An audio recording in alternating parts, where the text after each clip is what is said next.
Java source file structure, very important, sir. What is that? Can you spell out? Java source file structure. Okay, here we have to talk about package statement, import statement, all these things will come in the picture. Very important. Slowly we are entering into next level of Java, means basics completed. Now the second module is ready to start. Sir, you require to take a bit special care about these things, right? Sir, now I have one small doubt, sir. What's my doubt is, in Java program, sir, we write several Java programs. In Java program, how many classes we can take? Can you spell out? How many classes we can take? Is it only one class, or can I take any number of classes? Is it only one class, or can I take any number of classes? Yes, make sure in Java program we can take any number of classes, no problem at all. Suppose I am writing a program, sir. Yes, class A. Class A. Next class B I am taking. Next class C. Okay. Class D I am taking, sir. So total A, B, C, D, like this, four classes are available, right? Okay. Now, sir, this total is a single Java program. Remember this one. A Java program can contain any number of classes. Don't feel, sir, it is applicable, it allowed only one class. No, any number of classes we can take. Okay, well, sir, how many classes are there? A, B, C, D, like 4 classes are there. Can you please tell which class name I want to use for this program name? Can I use A.Java? Or can I save this program with the B.Java name? Or can I save this program with the C.Java name? Or can I save this program with the Durga.java? Have you observed Durga.java? Durga class is not there yet. Can I save this one with the Durga.java? Yes, please confirm. Based on which rule we have to give the name for this Java program. Sir, very simple for you people. Okay? Here, for this example, you can use any name, no problem at all. Regarding any name, no problem at all. Sir, what is the rule to name a Java program? Sir, very simple. A Java program can contain any number of classes. Any number of classes, no problem at all. How many public classes we can take? Have you observed? How many public classes we can take? Sir, you are taking several classes. And any name you can use, no problem at all. How many public classes we can take? Sir, make sure even it contain several classes, but a Java program can contain at most one public class. Regarding what is the word? At most one public class. What is the meaning of at most one? Either 0 or 1. Sir, 0 number of public classes are allowed.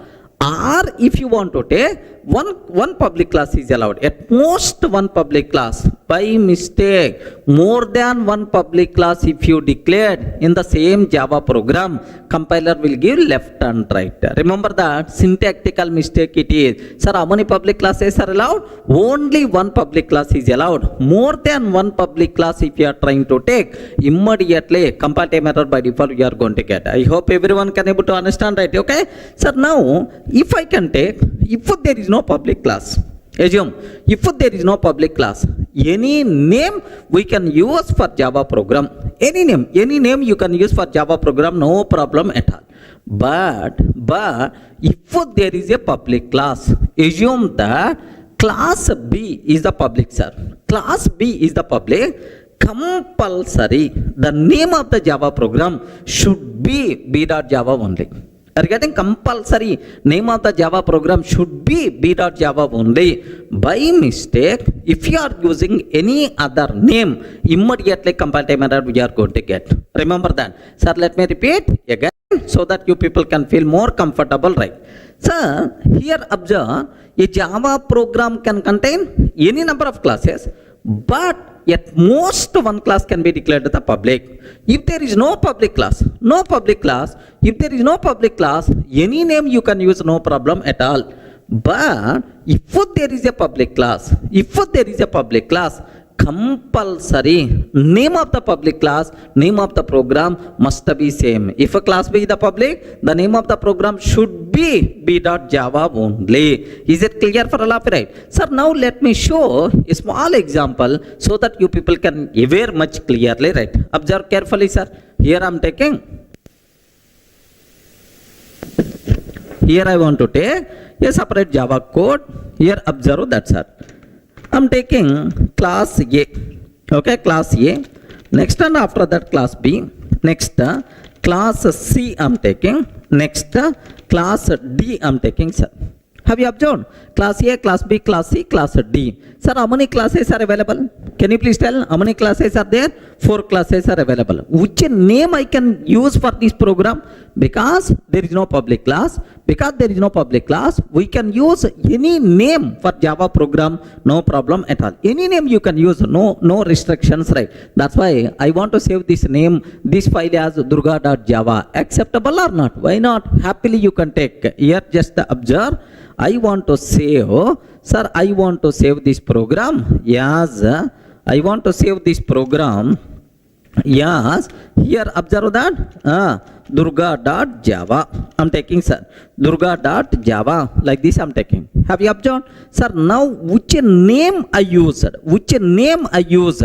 If you observed, at the bottom you can able to see durga.java. Are you getting? At the bottom you can able to see durga.java, right? Now let me compile this code, sir. Let me compile this code. Here d:durga classes. Here let me compile Java C. What is the name of the program? Durga.java. Perfectly it's going to work. No problem at all, sir. Yes, happily the code compiles fine. There is no syntactical mistake. That's why itself is acceptable, right? Suppose if I declare B as the public, I want to declare B class as the public. If I declare B as the public, what will happen, sir? Observe that. If I declare B as public, compulsory name of the program should be b.java only. By mistake, if you are using other name, immediately error you are going to get. Have you observed, right? Class B is the public. Compulsory name should be b.java, but I used the name durga.java. Are you getting? I used the name durga.java. That's why. So take a bit special care. Now if I can ask the compiler will give left and right. Hey Durga, class B is the public, should be declared in a file named b.java, but you are saving inside durga.java. Sorry, I can't accept this code to compile. Like observe carefully, right? Now here just have a look once. Now I'm trying to compile Java C durga.java. Immediately compile error you are going to get. Have you observed? Class B is public, should be declared in a file named b.java. Class B is public, should be declared in a file named b.java. This is the compile time error you are going to get, sir. So to avoid this compile time error, I have to save this program as b.java. If I save this program as b.java, happily the code is going to compile. Have a look once. I'm trying to compile. I'm trying to save as b.java. I use which name, sir? b.java. Now I hope you can able to see. You can able to see what is the name I used?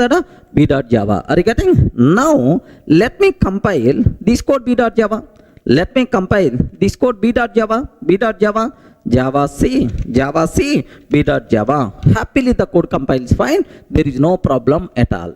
So the important conclusion is a Java program can contain any number of classes, but at most one class can be declared as public. So more than one public class is not allowed, because so Public means outside person can access. So that outside person, only one class should be exhibited. Remember this one. So a Java program can contain any number of classes, but at most one class can be declared as public. Remember, if there is a public class, the name of the public class, name of the program must be matched. If there is no public class, then we can use any name for Java program, no restrictions, right? Are you able to understand, right? Suppose if I can take two public classes. If I can take two public classes, immediately compiler will get left and right, because more than one public class in the same program not allowed. Correct, right? Sir, now B is already public. C also I want to declare as the public, sir. Observe that. C also I want to declare as the public. Now, how many public classes are available? Please respond. How many public classes are there? Public class B, public class C. Okay. What is the name of the program we used? B.Java. So, public class B.Java, no problem. But the problem is public class C. So, immediately error we are going to get about this C class. C is public, must be declared inside C.Java. But why you are taking inside B.Java? Like that compile time error we are going to get. Clear, right? Sir, let me compile. Here, have you observed? Immediately compile time error, class is public, should be declared in a file named C.Java. Class C is public, should be declared in a file named C.Java. This is the compile time error by default we are going to get. Everyone in the position to understand?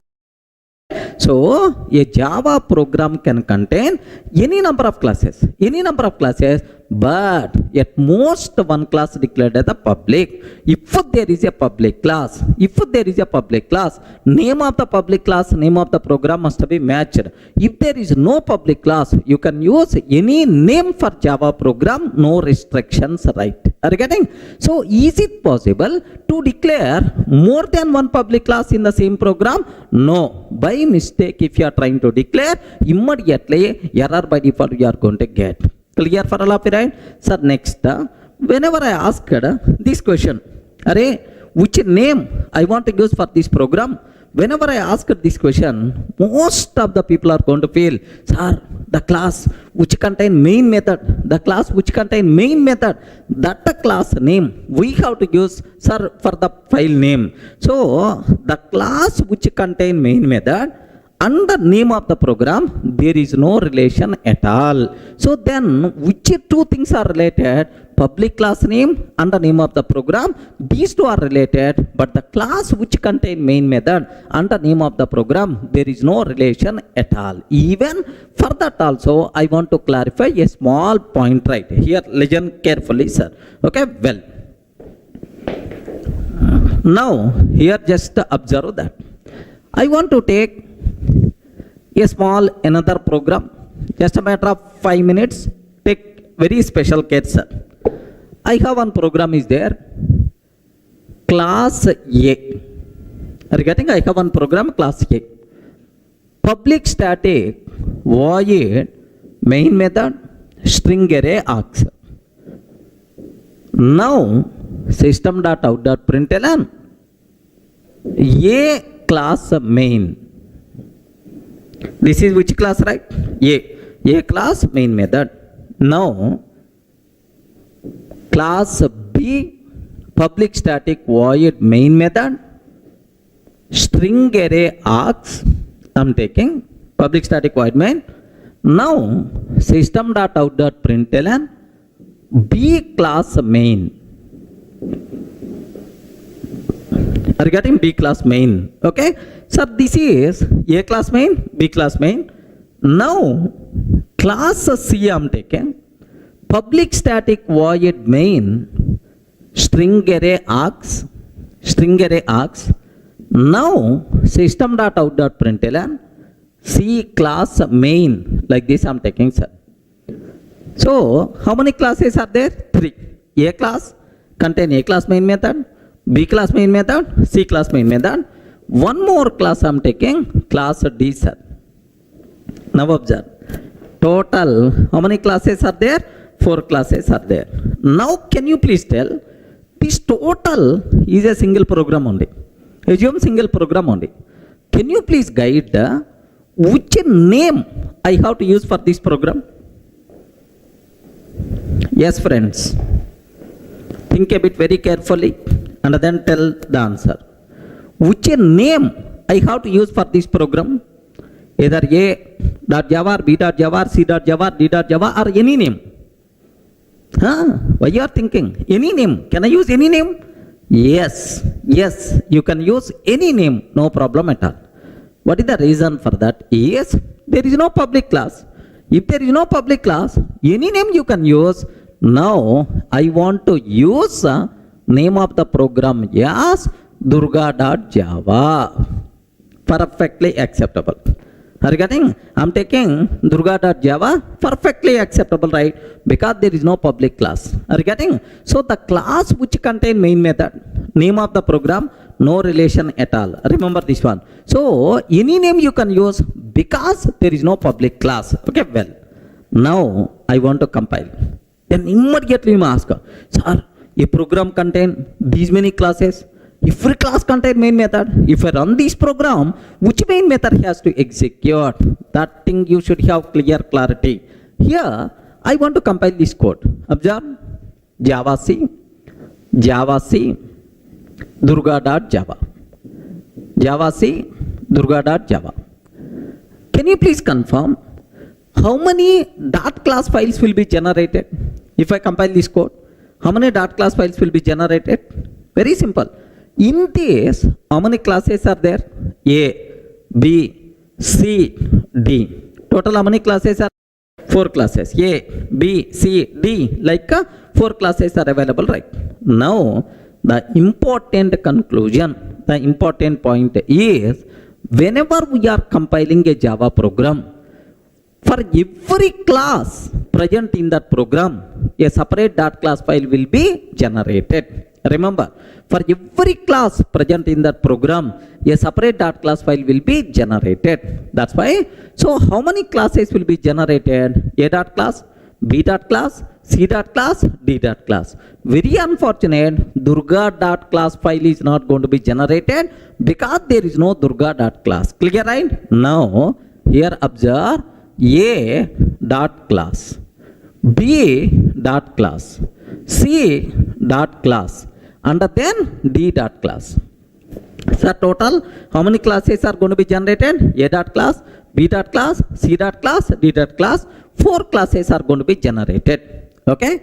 Now, if I run A class, because observe that we can compile a Java program, Java source file, .java file. But we can run a Java class file, not program, a Java class file. Sir, now Java, yes sir. Can you please run A class? Whenever we are executing A class main method will be executed. Remember, whenever we are executing A, which main method will be executed, sir? A class main method will be executed. A class main. Next, if I run Java B, which main method will be executed, sir? B class main will be executed. Sir, if I run B class main method. If I run A class main method. If I run C class main method. That's why Java C. If I can take C class main. Regarding C class main, then immediately you may ask. Observe very carefully, sir. If I can take Java D, sir. Java D. Can you please tell, is the D class contain main method? No, D class doesn't contain main method. Whenever we are executing a class, if that class doesn't contain main method, immediately we will get an error. Regarding boss, main method is not available. Please declare main method. Yes, public static void main. Error we are going to get. Clear, right? Suppose if I can ask Java Durga. immediately error we are going to get. Hey, Durga, dot class file is not available. How you are going to ask me to run, man? Durga, dot class file is not there. Again error saying no class def found error, or something like some error saying class definition not available, dot class file is not available, like that. Are you able to understand? So a Java program can contain any number of classes where every class can contain main method. Remember, whenever we are executing a particular class, that class main method will be executed. If that class doesn't contain main method, error we are going to get. If that dot class file is not available, we will get error. Everyone can able to understand, right? Sir, please make sure this knowledge must be required. Sir, let me execute this code so that you people can feel more comfortable, right? Observe carefully. Let me take one separate program.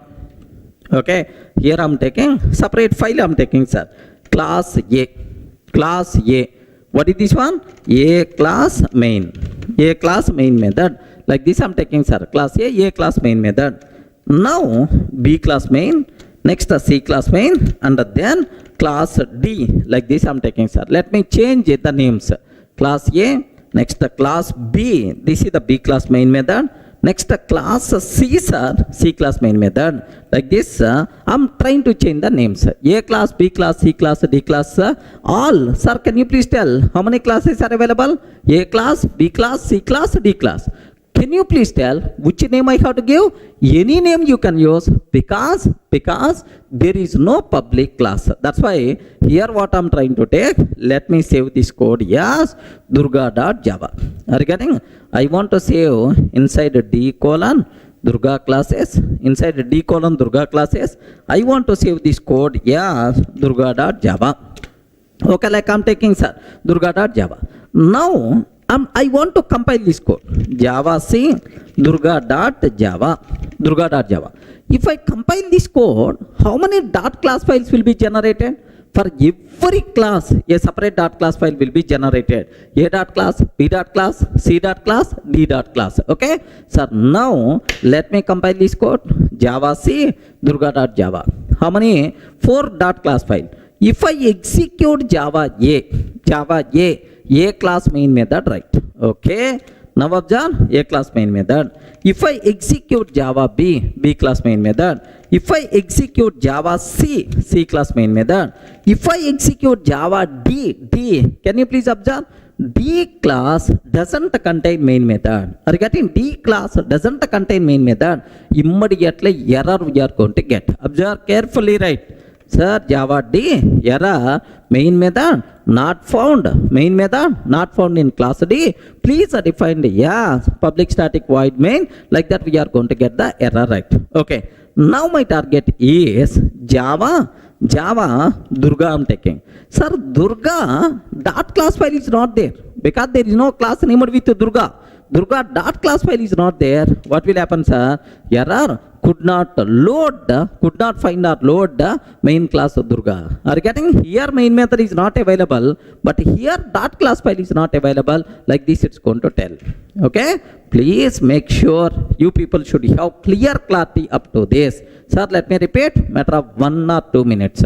A Java program can contain any number of classes, but at most one class can be declared as public. If there is no public class, we can use any name for Java program. If there is a public class, compulsory name of the program and the name of the public class must be matched. Okay, next, sir, we can compile a Java program. Whenever we are compiling a Java program, for every class present in that program, a separate dot class file will be generated. Are you getting that? A separate dot class file will be generated. Suppose, sir, whenever we are executing a Java class, sir, we can compile a Java program .java file but we can run a dot class file. Whenever we are executing any dot class file, the corresponding class main method will be executed. A class main, B class main, C class main, like that, right? If the corresponding class doesn't contain main method, then we will get an error saying main method is not available. If the corresponding dot class file is not available, then we are going to get error. Are you able to understand, right? This is first thing what you people should be aware about Java source file structure. Clear, right? Sir, in the last video, we covered very clearly within a Java program how many classes we can take, how many main methods you can take, how many public classes we can take, how to compile, how to run, all the things are very clear. Now, the next important concept, import statement. Let me perform postmortem on this concept. Observe carefully, sir. Sir, I'm taking class test. I'm taking class test. Public static void main method.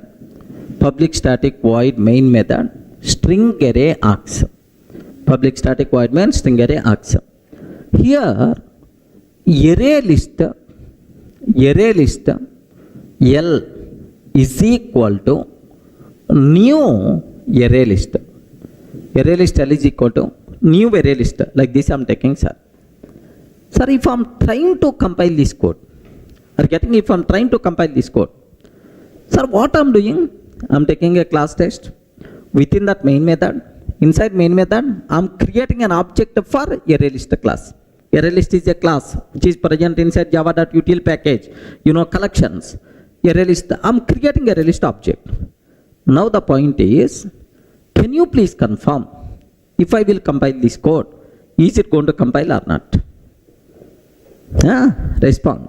If I'm trying to compile this code, if I'm trying to compile Java C tester.java, is the code will compile or not? Yes or no? Immediately compiler will give left and right. Durga, you are using array list. You are using array list. Where this array list is available? Where this array list is available? Please let me know. Okay, then only I can compile. Are you getting? Then only I can compile. Please let me know. Array list L is equal to new array list. You are using array list. Where this array list is available? Please let me know. Then only I can compile. I can't recognize you are using array list where it's available. I don't know. I'm not finding. Like compiler is going to tell very clearly error, sir. Okay. Let me show up to this. Have a look once, sir. I'm taking a simple class test. Public static void main. Array list L is equal to new array list I'm taking, sir. Array list L is equal to new array list. Like this I'm taking. Now have a look once, sir. If I'm taking array list L is equal to new array list, let me compile this code. Java C tester.java. Java C tester.java. Immediately error. Cannot find symbol. Which is symbol? Array list. Are you getting? Durga, you are using some class named with array list. I'm unable to find this symbol class array list. Where it is available? Please let me know. Like that, compiler is going to tell that. Are you getting right? Now, how I can solve this problem? Yes, compiler is telling very frankly, Durga, I'm unable to identify array list class. Please let me know. Like, then two ways are available. What is the first way is, can you please confirm where is array list is available? Inside java.util package.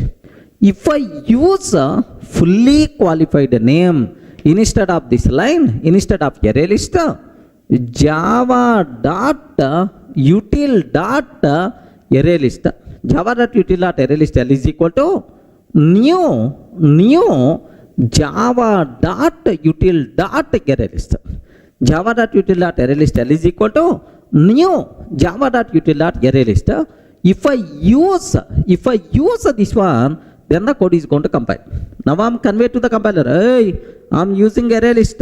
from util package. Util package is available inside Java package. Like fully qualified name we are using, sir. Java.util.arraylist. L is equal to like this. Now compiler is going to feel, oh, this person is using ArrayList class from Java.util package. Like that, he is going to take, happily the code is going to compile. Everyone can ever write? Sir, let me cross check here. Observe carefully. Here I am taking, let's see this point well.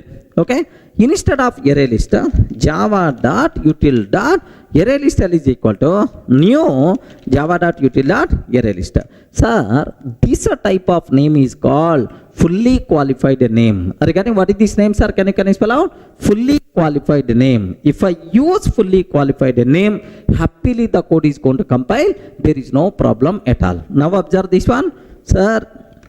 Here I am trying to compile. Happily the code compiles fine, no problem at all. Yes, the code compiles fine, sir. We are not seeing any error. So, sir, whenever we are using fully qualified name, automatically the code compiles fine. But it is not permanent solution. The reason for that is 10 times I want to use ArrayList. How many times? 10 times I want to use ArrayList. 10 times you have to take Java.util.ArrayList unnecessary. Length of the code is going to increase. Readability by default is going to be down. Regarding Java.util.ArrayList, readability by default is going to be down. Remember that, okay? Sir, best example. Let me consider 10 times. 10 times. If I want to create 10 ArrayList object, how the code looks like? Yes, have you observed how the code looks like?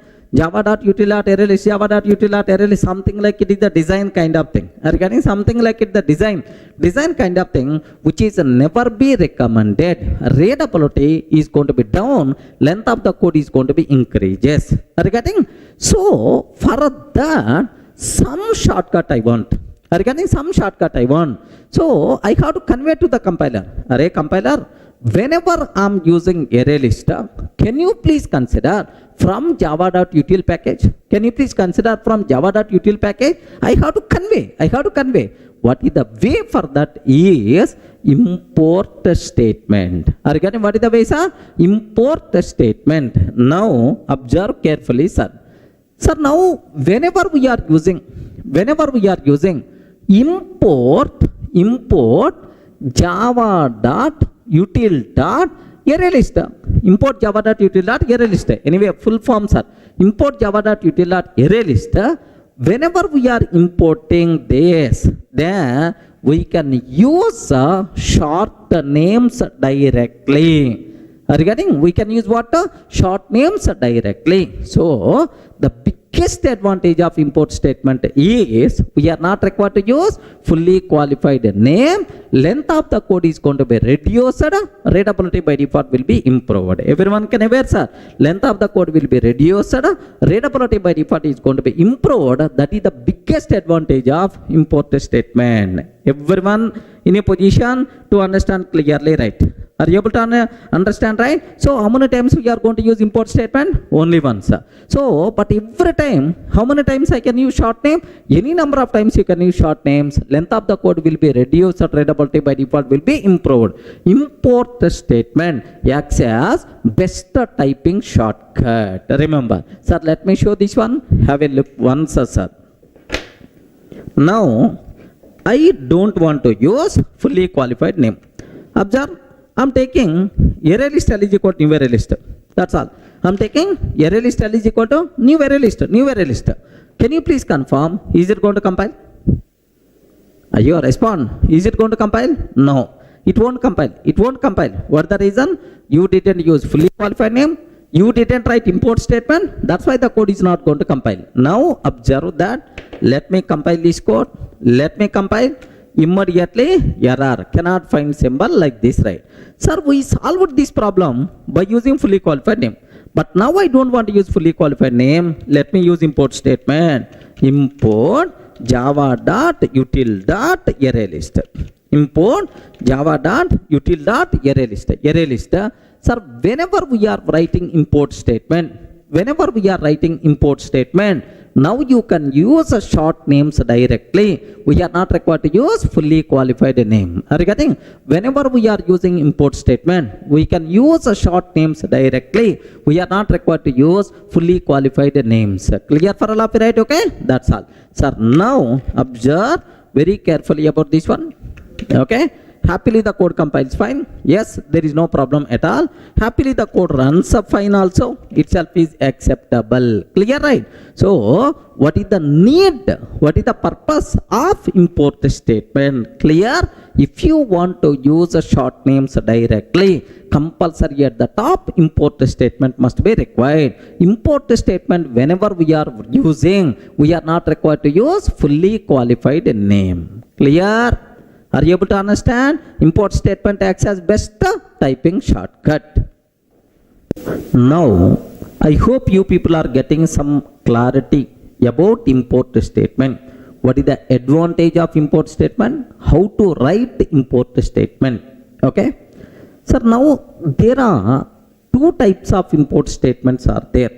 What is the first one is explicit import. Are you getting what is the first one, sir? Explicit import. Remember this one. If the first one is the explicit, automatically second one respond. What is the second one? Implicit. Implicit import. Implicit import. Sir, what is the first one? Import. Sir, let me go for a small example for this. Import java.util.arraylist. Sir, explicitly I am specifying, boss, I want this class.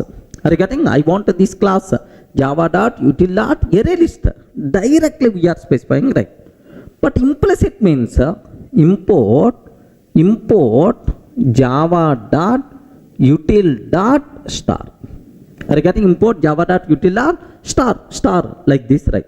Okay.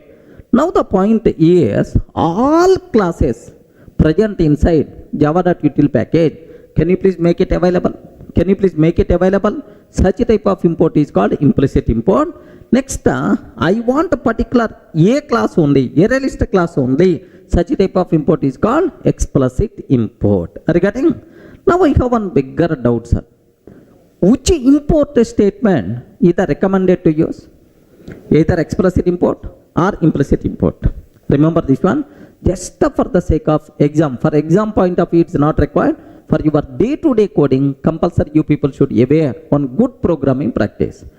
Most of the people are going to feel, sir, if you are using one or two classes, better to go for explicit import. If you are using multiple classes, huge number of classes, better to go for implicit import. Some people are going to feel like this. No. Even you are using 100 classes from the same package, compulsory we should go for explicit import only. Readability of the code by default is going to be improved because of this explicit import. Regarding that's why readability is the very important, not typing. Typing is one time activity, but readability is multiple times we have to do. That's why in real time readability is always highly recommended. Compulsory we should go for explicit import. Almost implicit import not at all recommended to use because readability going to be down, but this one readability wise too good. Because simple, sir. Here listen a small example. If I'm taking import com.hdfc.star like this, I'm taking, sir. Import com.hdfc.star. Is it implicit import or explicit import? Okay, implicit import. Next, import com.ICICI bank dot star I'm taking. Com.ICICI bank dot star. Sir, somewhere in the program, if I use account A is equal to new account A is equal to new account. Now, this account class coming from com.hdfc or com.ICICI bank? We don't know. We have to open this one. Is there any account class is available? Then only I will come to know. Sir, because you are not specifying from where the account is coming. You use it simply star. Suppose I am taking loan L is equal to new loan. Can you please tell loan class is coming from which package? Loan is coming from which package? We don't know. We didn't specify explicitly, sir, star, star. That's why readability wise explicit class import is good, but not implicit class import. Again, suppose this implicit class import I want to remove, and here I am using loan, here I am using account. Now, is it implicit or explicit? Respond, man. Is it implicit or explicit? Explicit import. Are you getting right? Explicit import. Now, can you please observe? Account class is coming from which package? Account class is coming from which package? Com dot ICICI Bank dot account. Oh, from com dot ICICI Bank account is coming. Next, loan class is coming from which package? Com dot HDFC. Com dot HDFC. From that loan is coming. Readability is more if you are not using star. Are you getting? That's why in real time compulsory we should go for explicit or implicit are highly recommended. We should go for explicit because it improves readability of the code. Sir, if you are working on IDEs like Eclipse, My Eclipse, like we have IntelliJ, like IDEs are available. In the IDEs, we are not required to write import statement. Automatically, sir, IDE itself is going to generate. Sir, in the world, every Java IDE is always going to generate explicit import only. If you want, you can cross check in the Eclipse. In the Eclipse, it's always going to generate explicit. No IDE is going to generate implicit class import because readability wise not good implicit. Highly recommended. We should go for what? Explicit class import. Is it clear for all of you, right? Sir, how many types of import statements are there? Two types. Explicit class import, implicit class import. Which one is the recommended? Highly recommended. We should go for what? Explicit class import because it improves readability of the code. Clear? Sir, in the last video, we covered how many types of import statements are there. What is the need of import statement? Which import statement is recommended? Clear up to that. Now, for the exam's sake, there are two important conclusions are there. Let me talk about these things. Here, do you know, there are two packages we are not required to import. The classes and interfaces present inside two packages we are not required to import because these are things by default available in every program automatically. Sir, for these packages we are not required to keep any import statement. What is the first one, sir? Java.lang package. Are you getting what the first one? Java.lang package. Because Java.lang package classes are commonly required for every program. That's why. So we are not required to import classes present inside Java.lang package because by default these classes are available. Best examples are we are using string class. If I'm creating an object, string s is equal to new string of Durga, any import statement is required? No, import statement is not required. Import statement is not required. Remember that. So java.lang. So all classes and the interfaces present inside java.lang package, happily we can access without writing any import statement because by default these are available for every Java program. Sir, second one, default package. Default package. Which is the default package, right? Current working directory. Again, which is the default package, right? Current working directory. Remember this one. So if any class present inside current working directory or in the current package, we are not required to import. Are you getting? If you want to use from outside package, compulsory import statement must be required.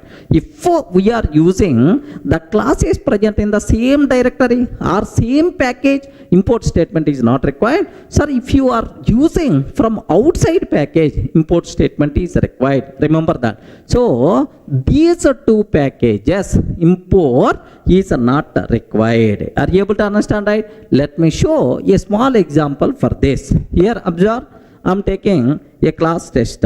Have a look once, sir. I'm taking class test. No import statement. No import statement. I'm not taking any import statement, right? Now string s is equal to new string of Durga. String s is equal to new string of Durga. Thread t is equal to new thread. Thread t is equal to new thread. Next exception e is equal to new exception.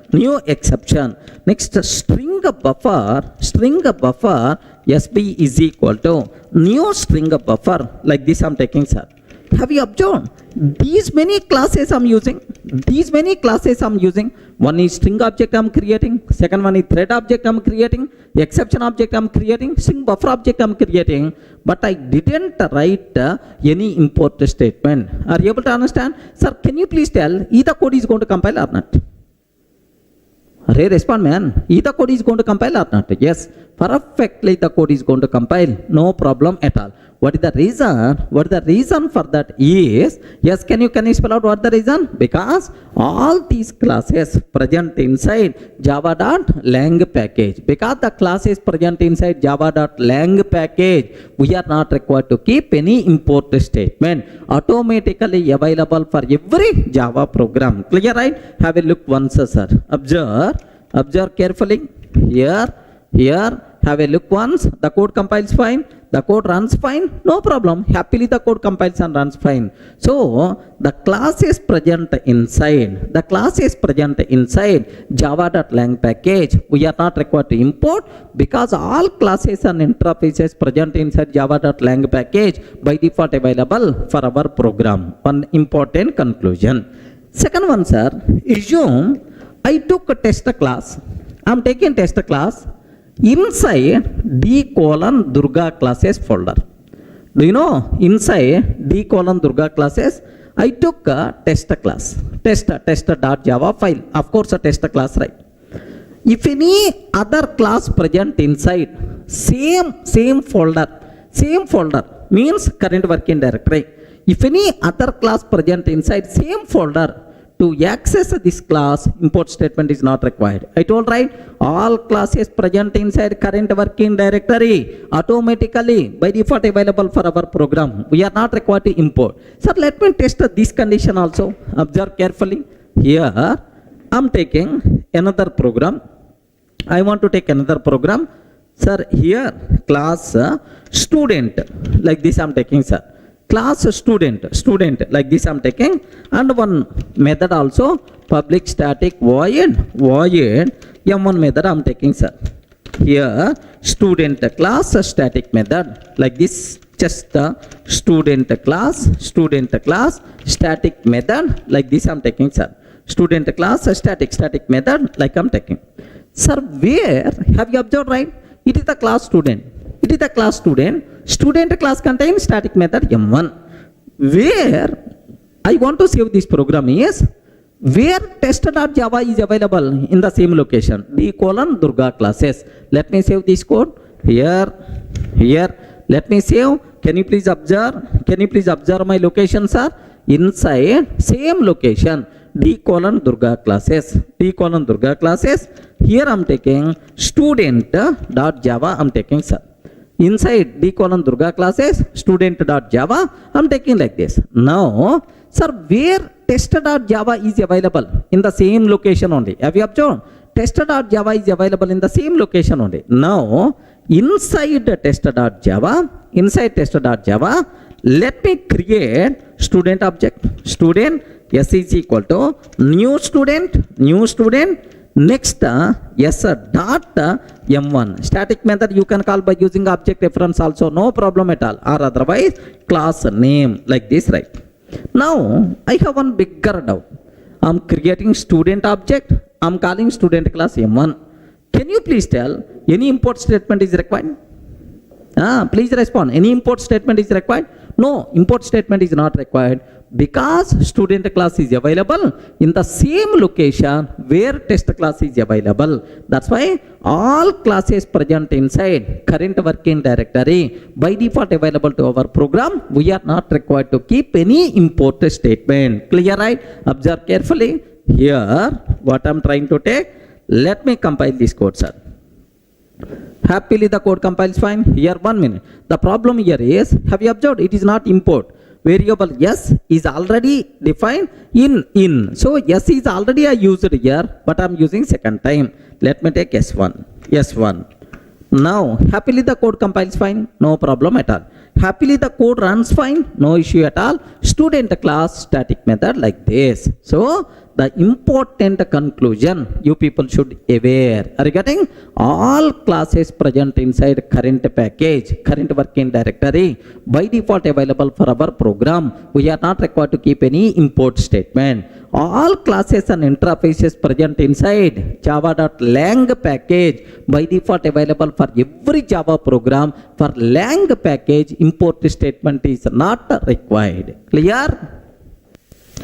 Sir, the next important conclusion related to import statement, a bit dangerous point, very important for the exam sake. Take special care.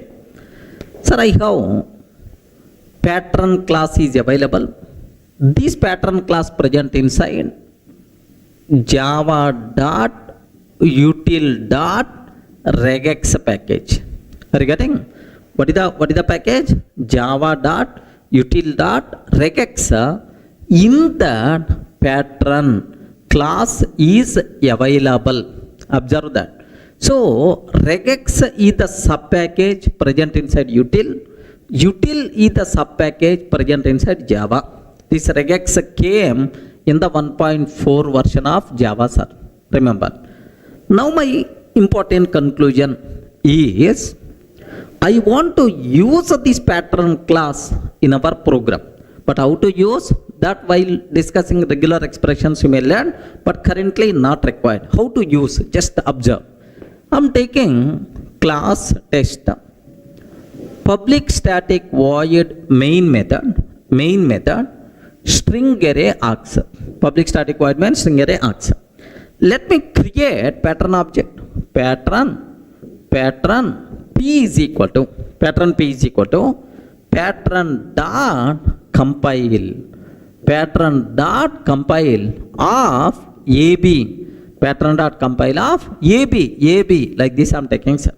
So what is the meaning of this line? Don't worry, it is not in our context. Just I'm creating pattern object, that's all you should aware.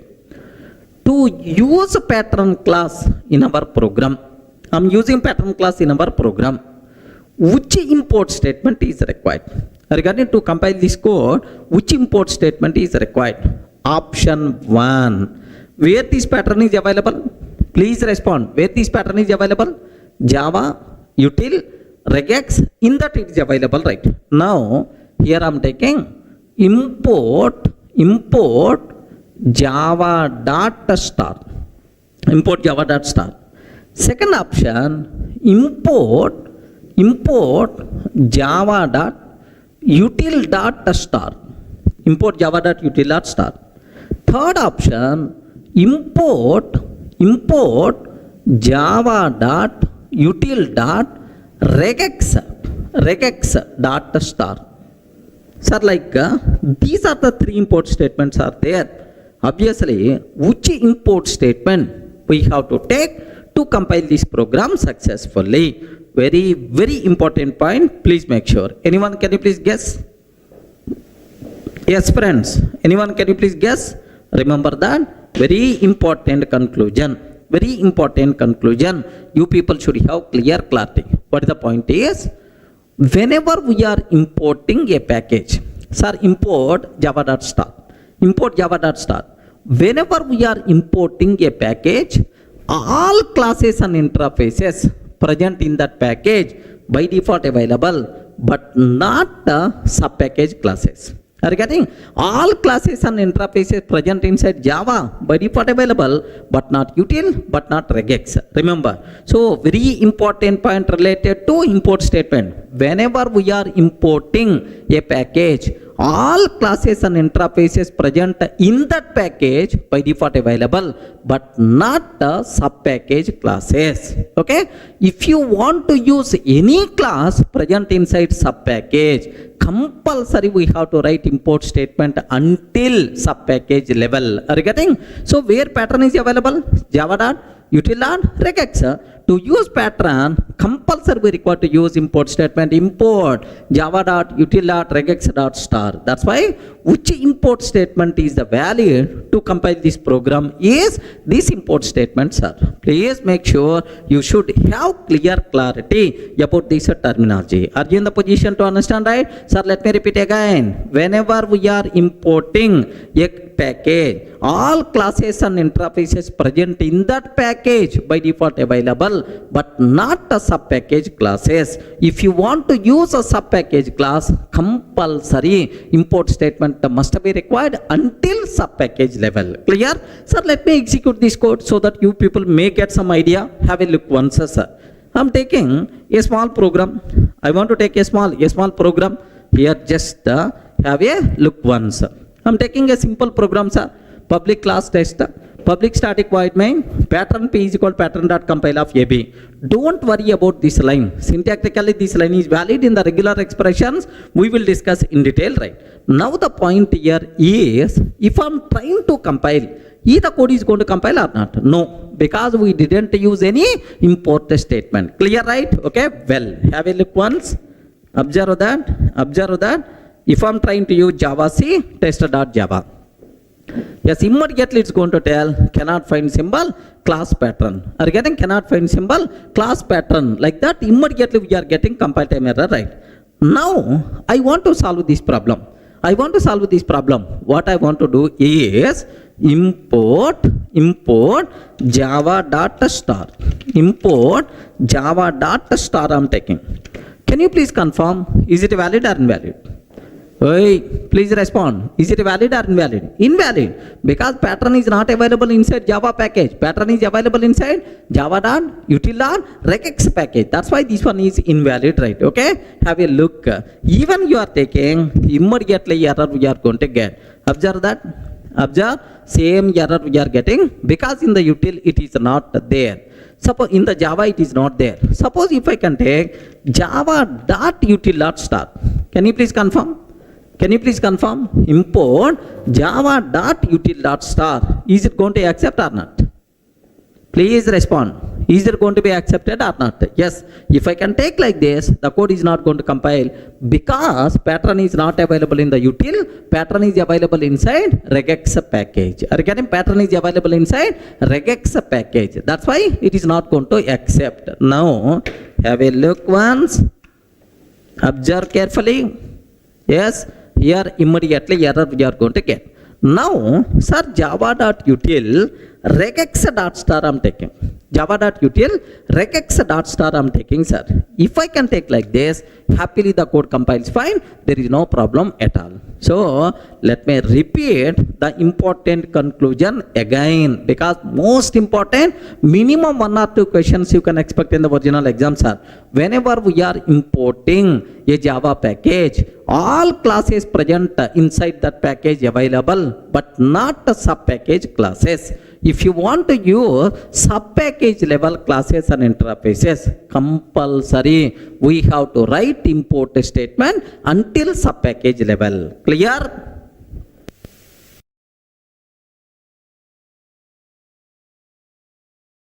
In the last videos we covered what is import, what is the purpose of import, what are various important points related to exam. But do you know, related to import, there is a big story is there, but I'm not covering all those things at the part of this course, because this course purely meant for exam specific. So for the exam, whatever points are required, just only those things I'm discussing. The people who are very much interested, just to go through the material. In the material, I added all those things. Don't worry, sir. Sir, next, after import, the next thing what I have to discuss, packages. Are you getting package statement? Sir, what is a package? Package. Do you know, we have Europe tour package, US tour package. Okay, like we have core Java, Java package. Okay, advanced basic Java package. Next, a frameworks package, something like. What is a package? Package is a group of related items, a group of related things is nothing but package. Sir, same in the programming, What is a package, right? A group of related things, a group of related classes and interfaces are grouped into a single unit, which is nothing but package. Best example for you. Sir, I want to perform database operations. DB, database operations I want to perform, sir. So, to perform database operations, the required classes and interfaces are grouped into a separate unit, which is nothing but java.sql package. Regarding what is that, sir? Java.sql package. Java.sql package. So package is an encapsulation mechanism to group related classes and interfaces into a single unit. Regarding it is an encapsulation mechanism to group related classes and interfaces into a single unit. Java.sql package contain all classes and interfaces which are meant for database operations. Clear, right? Similarly, suppose, sir, I want to perform IO operations. Sir, I want to write some data to the file. I want to read some data from the file. IO input output operations I want to perform. If you want to perform IO operations, all required classes and interfaces are grouped into a separate package, which is nothing but java.io package. Regarding java.io package. So, what is package? Package is a grouping mechanism, encapsulation mechanism to group related classes and interfaces into a single unit, which is nothing but package. Everyone in the position to understand what the package, right? Now, the next important terminology, what you people should aware, sir. Okay? Sir, how to write package statement? How to compile? How to run? Sir, before that, what are various advantages are there because of package statement? There are multiple advantages are there, sir. Do you know? In Java, there are two date classes are available, sir. Two date classes are available in Java. One is inside the SQL package, inside the util package. Regarding inside SQL package, inside util package. Now, how many date classes are there inside Java? Two date classes. One is date present inside SQL, another date present inside util. Sir, how two date classes are present? Yes, what is the possibility? Because of package statement only. So, by using package, I can able to differentiate java.util.date, java.sql.date. I can able to differentiate. So, if a package statement is not there, then it is impossible to have two date classes. That's why the biggest advantage of package statement is naming conflicts we can able to resolve. Naming conflicts we can able to resolve, sir. Uniqueness, unique identification will be there for our components. Next, sir, related things we can group. Suppose best example, database relation. All the database operation required classes and interfaces present inside SQL. All classes and interfaces related to IO present inside IO package. Like, sir, it is a grouping related things into a single group. Modularity of the application is going to be improved, sir. Modularity of the application by default is going to be improved. Maintainability of the application will be improved.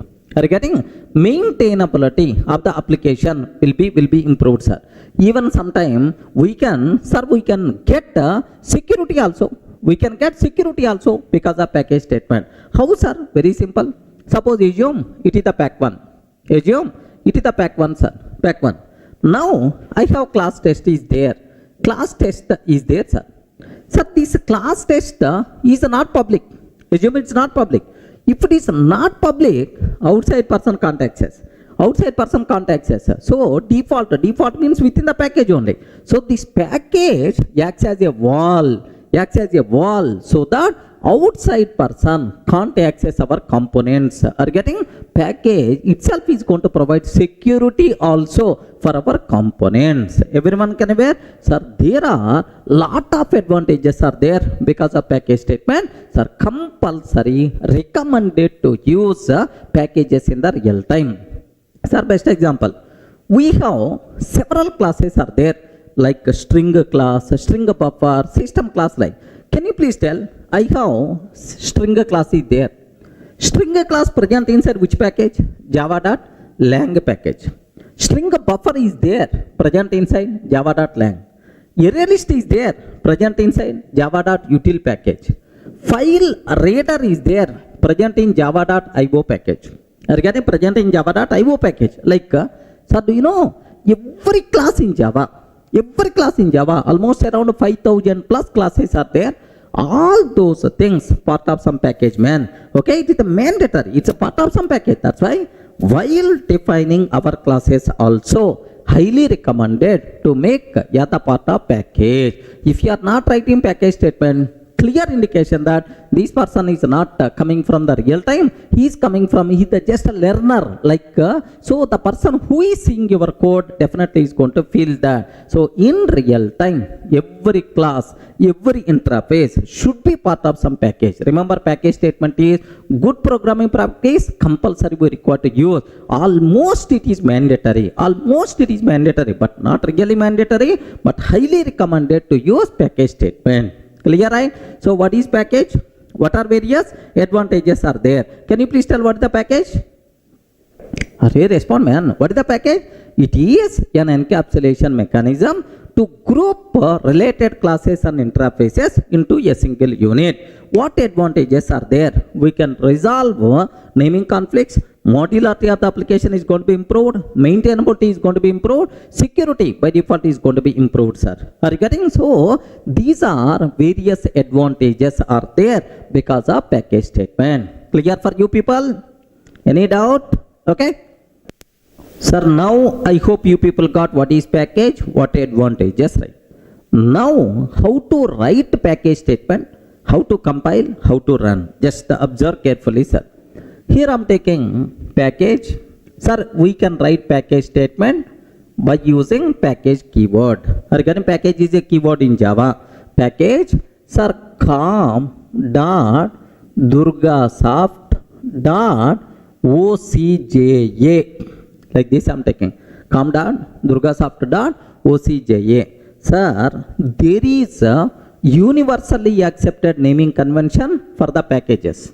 There is universally accepted naming convention for the packages, right? Use a client internet domain name in reverse. Regarding, suppose I am working for ICICI Bank. What is their website? com.icicibank.com. Okay? While naming the package com.icicibank. Regarding, this is universally accepted naming convention. Why internet domain name they are using?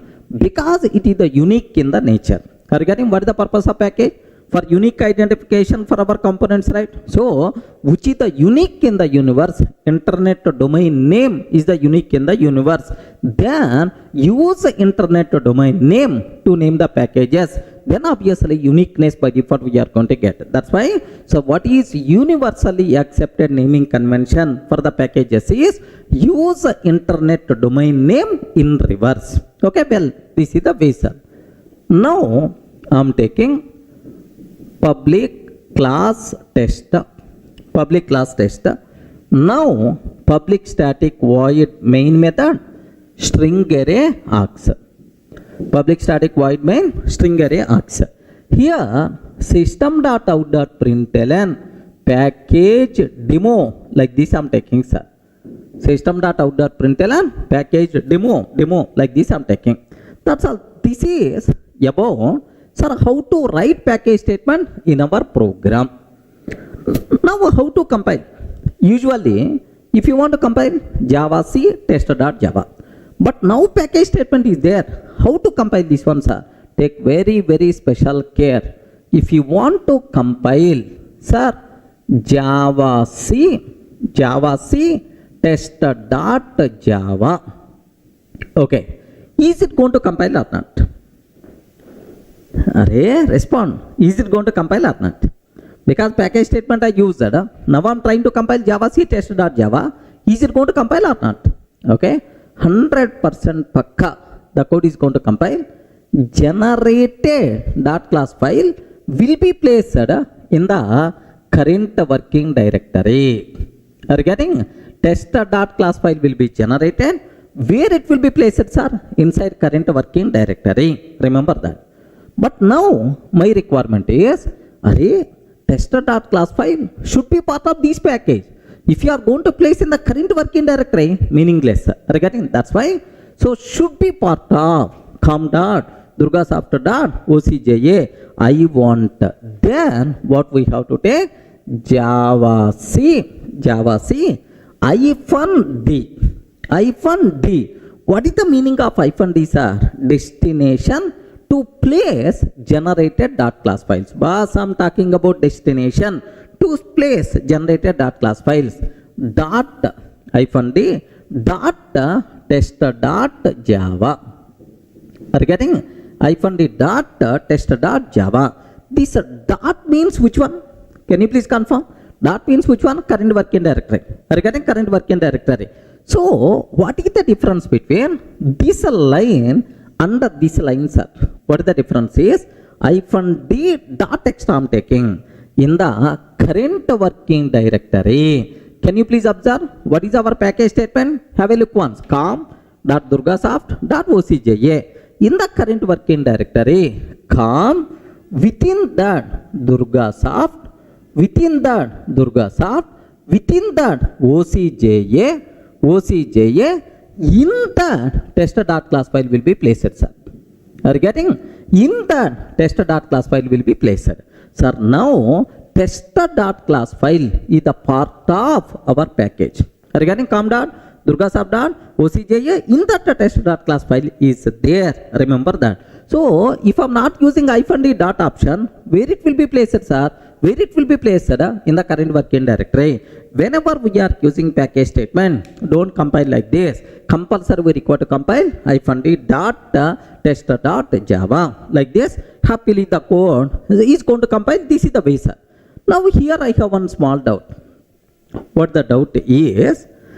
Dot means current working directory. Com Durgasoft OCJA. If these folders are not already there, sir, com folder is not there, or com folder is there but Durgasoft is not there, or Durgasoft is there, OCJA is not there.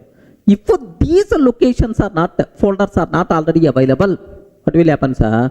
So this Java C command itself is going to create this folder structure. So whether the required package structure, package folders available or not, we are not required to check, because if these are not available, automatically this command itself is going to create that, no problem at all.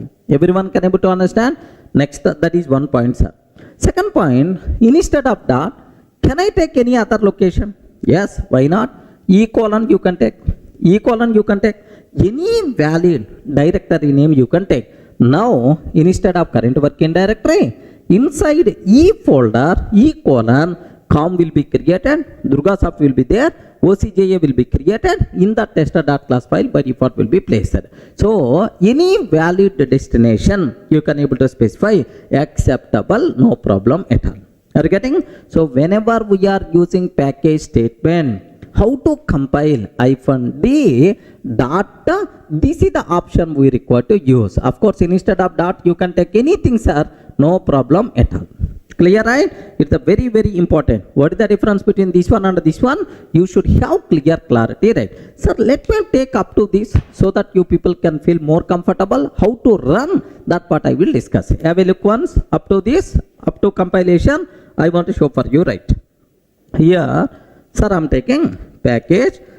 Can you please guide, sir? I forgot. Package com.durgasoft.ocja. Like this I'm taking com.durgasoft.ocja. Now here just one statement, system.out.println, sir, package demo. Okay, package demo, like this I'm taking, sir. Okay, well, sir, here if you observe Java C test.java, happily the code is going to work, no problem. Now dir test dot class. Can you please observe where it will be placed, sir? In the current working directory. In the current working directory, it got placed. Are you getting current working directory? It got. Sir, now I don't want Java C hyphen dot hyphen D dot test dot Java. Test dot Java. If I can take Java C hyphen D dot test dot Java, now generated dot class file is going to be placed in the current, it will be generated dot class file will be placed in the corresponding package structure. Now observe this one. Now observe. Yes, happily the code compiles fine. In our current working directory, com will be there, Durgasoft will be there, inside OCJA will be there, in that OCJA test.class file will be placed. Now observe that. Now here cd com, next cd Durgasoft. Yes, cd com, cd Durgasoft, cd OCJA. In that, if you observe test.class file by default there. Regarding test.class file will be there, sir. So this is what you people should aware clearly, right? Are you in the position to understand, right? Whenever we are writing package statement, how to compile, this is what you should aware. Sir, I have to run this code. I want to run this class. If you want to run this class, there is one special care you have to take. Java test.class file is available where? Inside com Durgasoft OCJA. Com Durgasoft OCJA. Compulsory you require to use fully qualified name. Regarding Java com dot Durgasoft dot OCJA. Regarding, if I can take com dot Durgasoft dot OCJA dot test, OCJA dot test. Regarding Java com dot Durgasoft dot OCJA dot test. Now happily this one is going to run. Regarding whenever we are executing a Java class, if it is part of package, compulsory at the time of execution, package statement fully qualified name we require to use. If you are not using fully qualified name, it is not going to run. Remember this one, sir. Sir, let me use fully qualified name. Let me execute this code. Observe that. Observe carefully, sir. Java com dot Durgasoft dot OCJA dot test. Okay, like happily package demo by default you are going to get. I hope everyone can aware how to write package statement, how to compile package if the program if it contain package statement. Next, how to run program if it is a part of package. Clear? Any doubt? Sir, in the last videos we covered what is package statement, how to compile, how to run if our program contain package statement. Okay, clear for you people, right? What is the next concept we have to talk? Sir, related to this package statement, there are two important conclusions are there. These two things I have to explain. Have a look once, sir. I'm taking package, pack 1. Of course, this type of naming convention is not good, but syntactical checking purpose I'm taking package pack 1. Package pack 2, sir. Package pack 2 I'm taking. Sir, can you spell out how many packages are there? How many package statements I'm writing? 2 package statements. Now, public class test. Public class test, like this I'm taking. This is my program test.java. Regarding this is the program I'm taking test.java. If I compile this one, can you please tell? If I compile Java C -d dot test.java. If I compile this program, how many dot class files will be generated? 1 or 2? Because 2 packages are there. That's why inside pack 1 I have to place 1 dot class file. Inside pack 2 I have to place another dot class file. That's why 2 dot class files will be generated. Yes or no? How many dot class files will be generated? Point number 1. Okay. Assume if it is only 1 dot class file, is it going to be placed inside pack 1 or pack 2 or inside both? Arey, respond, man. Are you able to understand? Very important point for the exam. Remember that. Sir, if I can take like this, compiler will give left and right. What is the reason for that? Is in any Java source file means Java program. In any Java source file, at most one package statement is allowed. But the meaning at most one, either 1 or 0. By mistake, if you are taking more than one package statement, compiler will give left and right. Are you getting? First one, accepted. Why you are taking package pack 2? Immediately, at this line, compile time error we are going to get. That's why important conclusion. Inside any Java program, how many package statements are allowed? Respond. How many package statements are allowed? At most one package statement is allowed. By mistake, if you are taking more than one package statement, immediately compile time error we are going to get. Clear, right? Sir, let me execute this code. Let me consider. Let me show. Here I am taking package pack 1. Assume that package pack 1, package pack 2 I am taking, sir. Now, public class tester. All this nonsense I don't want. Here just simple, very simple, right? Sir, how many package statements are there? Please respond. How many package statements are there? 2. Pack 1 and pack 2. 2 package statements are there, sir. Now let me compile this one. Okay. Here Java C -d dot test.java. Observe carefully. Immediately error by default you are going to get. Yet which line the problem is coming? Package pack 2. Class interface are enum expected, but not this package statement. Are you getting? But not this package statement. Like this compile time error we are going to get. So the important conclusion what you people should aware, in any Java source file, at most one package statement is allowed. Clear for all of you, right? Next, another point, sir. Very important. Take special care about this point. Here, this is the first conclusion. Second conclusion I am ready to talk. Very important. Listen. Sir, I am taking import java.util.star. Import java.util.star. Next, package pack 1. I am taking package pack 1 and public class test. Like this I am taking, sir. Package pack 1, public class test. If I can take like this, can you please tell either code is going to compile or not? Respond. Very important for the exam sake this point. Please make sure. Is it going to compile or not? Okay?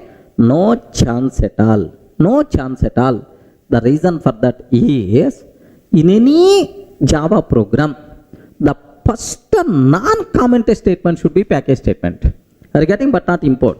So, already you took import. After import, package is not allowed. First package, after that you can take import statement. The first non-comment statement should be package statement. That is, if you want to take package, compulsory first package, after that import, after that classes, any number you can take. So order is very important. First what we have to take? Package. After that import, sir, by mistake, after import package, immediately error we are going to get. Very important for the exam sake. Remember that. This point especially. Sir, after package, after import, you should not take package statement. Package statement must be first statement. Comments anywhere you can take. Other than comment, package statement must be first statement in our program. Clear for all of you, right? Now let me execute this code, sir. Here I'm taking import java.util.arraylist. Import java.util.arraylist like this. So first import statement, after that package statement, and then I'm trying to take a class. Now invalid, immediately error by default you are going to get. Have you observed, right? Same error we are getting. Sir, here package statement is not allowed. Instead of package, class or interface are enum expected. like that, right? Clear, friends? So these two are very important statements related to the package statement. Clear for all of you? So what are the first points are? So how many package statements are allowed? Only one. At most one package statement. More than one package statement is not allowed. Next, the compulsory package statement should be first statement only. After that you have to take important classes, right? Now let me give the finishing touch for this point, sir. Observe carefully. First we have to take package statement. Sir, after package statement we can take import statements, import statements, and then we can take either class or interface or enum declarations we can take.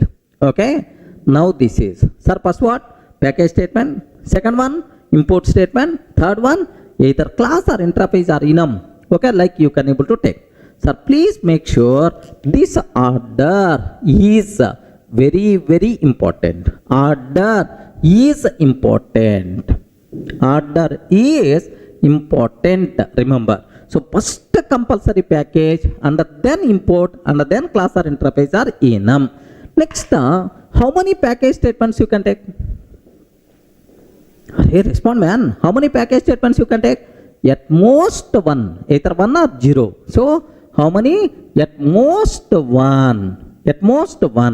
How many import statements you can take?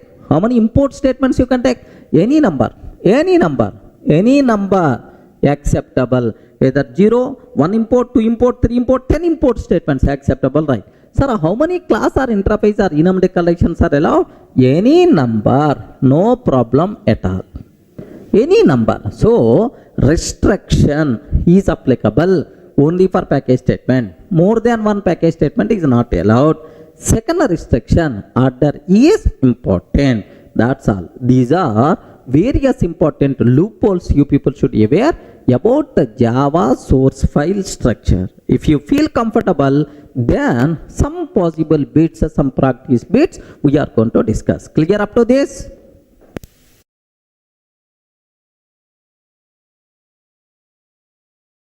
Hi friends, in the last videos we covered what is Java source file structure, what about import statement, package statement, how many types of import statements are there, important loopholes and practice bits also we covered. Sir, now the next topic, very important concept, class modifiers, class level modifiers. That concept we have to discuss. Sir, what class level modifiers, right? Very important concept, class level modifiers concept. Just observe that. Sir, whenever we are writing a class, sir, I am writing a class test. Now observe, I am writing a class test. Whenever we are writing a class test, we have to specify some information about our class to the JVM. Regarding, we have to specify some information about our class to the JVM, like whether this class can be accessible from anywhere or not. Regarding whether this class can be accessible from anywhere or not, whether child class creation possible or not, whether object creation possible or not, like we have to specify some information about our class to the JVM. How you can specify this information about our class is by using corresponding modifiers. Regarding modifiers describe the behavior of the class. Regarding modifiers describe what? The behavior of the class. Suppose this class accessible from anywhere or not. This class is accessible from anywhere or not. How you can specify, sir? By using public. Okay, remember, if the class is public, then you can sir, access this class from anywhere within the package, outside package, no restrictions at all. So how you can specify is by using public. Sir, if the class is not public, default means where you can able to access, where we can able to access only within the package. Regarding default means if it is not public, default means where we can access only within the package only. Remember, similarly, sir, whether for this class object creation is possible or not. For this class, object creation is possible or not. How you can specify? By declaring abstract, sir. If the class is abstract, then object creation is not possible. If the class is not abstract, happily you are allowed to create object. So how the JVM can decide whether object creation is possible or not? Sir, simply based on abstract modifier. If the class is abstract, object creation is not possible. Instantiation, object creation is also known as what? Instantiation. Instantiation is not possible. If the class is not abstract, happily instantiation is possible. JVM will consider this behavior based on this abstract. Next, whether child class creation is possible or not. In the OOPS concept, I will discuss in detail, don't worry. Child class creation is possible or not. How you can specify, sir? By using final modifier. If the class is final, then child class creation not possible. If the class is not final, then the child class creation is possible. So means that by using appropriate modifier, we can describe the behavior of our required class. Everyone can able to understand, right? So whenever we are creating a class, sir,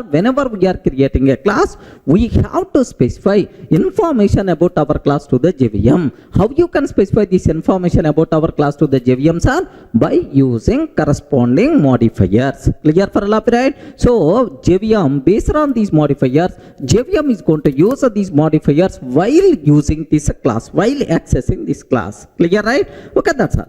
Now the next point is which modifiers applicable for these top level classes. Are you getting? Can you spell out what are various allowed modifiers for the top level classes? Very important, man. Which modifiers are applicable for top level classes? Please make sure.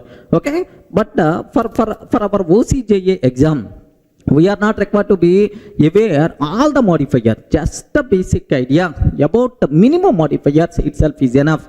The people who require complete information just to go through the material, right? So which modifiers applicable for top level classes? Just aware. Happily we can declare top level class as public.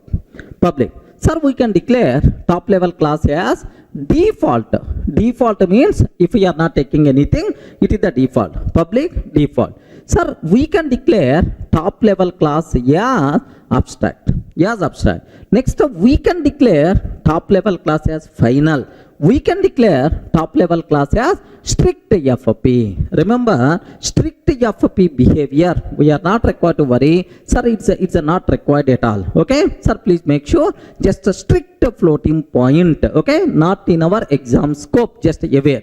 So the only applicable modifiers for top level classes are public, default, abstract, final, strict FP. Remember this one. So if it is inner class, sir, sometimes maybe we can take a class inside another class. A class inside another class, right? If it is inner class, the extra modifiers allowed are private is allowed, protected is allowed, private is allowed, protected is allowed, static is also allowed. Are you getting? So for top level classes, how many modifiers are applicable, sir? These 5 modifiers are applicable. But for inner classes, how many modifiers are applicable, sir? 8 modifiers applicable. Remember, these modifiers applicable only for inner classes, but not for top level classes. Is it clear for all of you, right? But for the exam sake, especially one modifier which is going to play very, very important role. What is that modifier? Is abstract. Okay, here we have to perform post-mortem about abstract class, because compulsory at least 1 or 2 questions you can expect from this area. This area for the exam sake very, very important. Is it clear for all of you, right? Sir, which modifiers are applicable for top level classes? Respond. Which modifiers are applicable for top level classes? 5 modifiers are applicable. Public, default, abstract, final, strict FP. These 5 modifiers are applicable, right? Next, which modifiers are applicable for inner classes? Inner classes, these 5 plus 3 modifiers are applicable. But among these, for the exam sake, which one is the very, very important, sir? Abstract modifier is the very, very important concept. You people should aware complete behavior of abstract class, abstract method, like that, right? So now, anyway, let me explain very briefly about public, default, and then we will perform postmortem on abstract. Can you please tell, if a class is public, what is the meaning of that? Okay, respond. Public transport, public toilet. Are you getting public toilet, public transport? What it means? Any person, public telephone, any person is allowed to use. Are you getting? Any person is allowed to access. Okay, like. So if the class is declared as the public, sir, I have package, pack 1 is there. Assume that, sir. Pack 1 is there. Now, I have public class A is there, sir.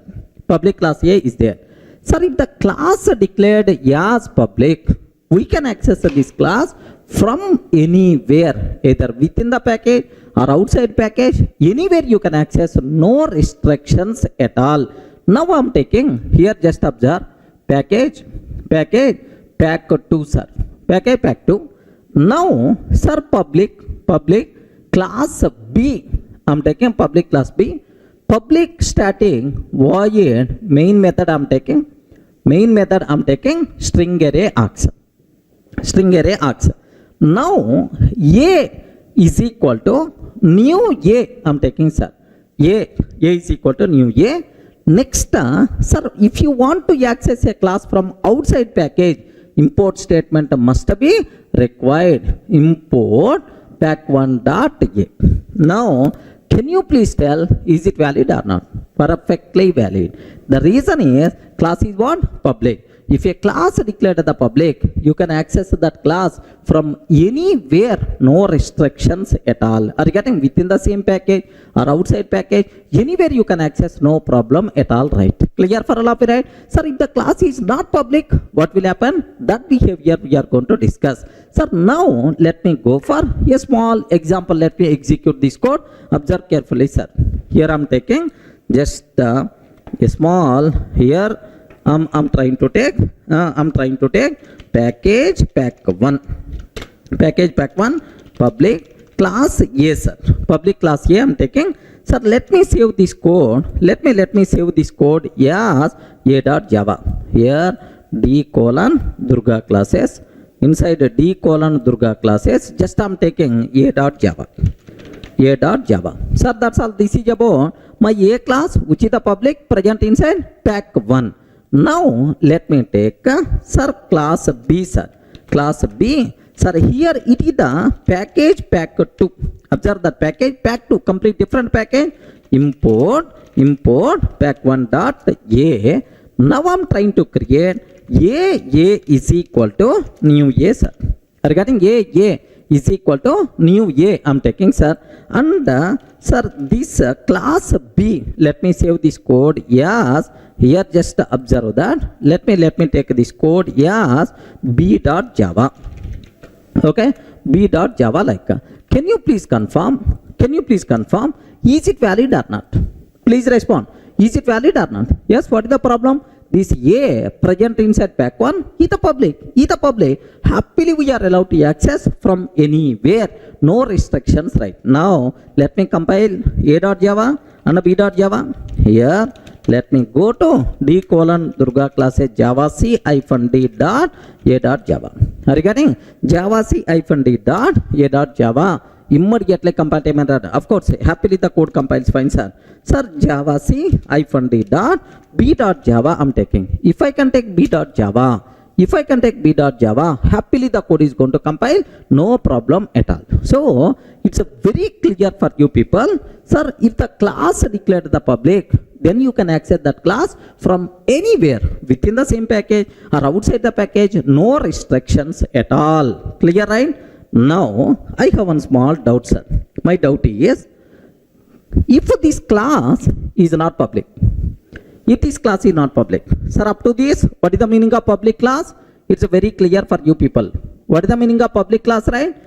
If a class is declared the public, from anywhere you can access that class, either within the same package or outside package, no restrictions at all. Clear, right? If the class is not declared the public, sir, I didn't declare this class as the public. If we are not declaring class as a public means it is default. Are you getting? It is default. What is the meaning of default classes? What the meaning? What the meaning of default classes? Very simple, sir. If a class declared as a default means that if we are not declaring public, okay, if a class declared the default, then we can access that class only within the current package. Outside of the package, we can't access. Are you getting? Outside of the package, we can't access. Within the same package, you can access, no problem at all. But outside of the package, sorry, we can't access. Are you getting? Now, I'm trying to access inside pack 2. Sir, which is the outside of pack 1? I'm trying to access inside pack 2, which is outside of pack 1. If I do like this, and if class A is the default, immediately compiler will give left and right. Hey, class A is the default. Class A is not public, cannot be accessed from outside package. Default access means within the same package we have to access. Outside of the package, is it possible to access? No chance at all. Clear for all of it, right? Sir, where you can access only within the package. Outside of the package we can't access, right? Now let me cross check. Have a look once. Observe carefully, sir. Now here, have a look once. I'm removing public here. If I remove this class as the public, if I remove public, can you please tell what is the access modifier for this A? Please respond, friends. What is the access modifier for this A? The access modifier for this A is default. If we are not declaring any modifier, by default it is the default in Java. You know, right? It is the default. Default means only in the current package you can access. Outside not possible. Okay? Now let me consider here from B. It is the outside package. It is the outside package. So now what I want to take, Java C -d dot A dot Java. A.Java. Happily it's compiles fine, but whenever we are trying to compile B.Java, immediately compile time error you are going to get. Have you observed, right? A is not public in pack 1. Not public in pack 1 cannot be accessed from outside package. A is not public in pack 1 cannot be accessed from outside package. Everyone can able to understand? So this is what you people should aware clearly, right? I hope not required to keep much explanation. What is the default class? What is the public class? Public class means no restrictions. Anywhere you can access. Default class means only within the current package only we can access. From outside package, sorry, you can't access. Clear, right? Now I have one small doubt, sir. Assume I'm taking here class test, public static void main method, string array args. Sir, now do you know this test class is also present inside pack 1 only. Now A is equal to new A, like this I'm taking. Can you please confirm, is it accessible or not? Respond, is it accessible or not? This is a test class present inside which package? Same package only. Within the happily you can access, but outside package you can't access. Correct, right? Now let me consider this code. Here observe carefully, sir. Here I'm taking class test I'm taking public static void main method string array args I'm taking public static void main string array args. Now A is equal to new A I'm taking. Are you getting? A is equal to new A. Sir, is it valid or not? 100% pakka itself is valid, sir. Now Java C hyphen D dot A dot Java, complete A dot Java. A dot Java means, do you know this total program I saved as A dot Java? No syntactical mistake. Now if you want, observe that. Okay, perfectly valid. Java pack1 dot test. I'm trying to execute test class. I'm trying to execute test class. Now is it going to work or not? Yes, perfectly. We are not going to get any error, right? So what it means, what you people should aware clearly, the important conclusion, public class means from anywhere you can access. Default class means only within the current package. That's why default access is also known as package level access. Clear, right? What is public class? What is default class? These two are very, very important for the exam sake. Next, most dangerous, most important abstract modifier. That thing I will discuss.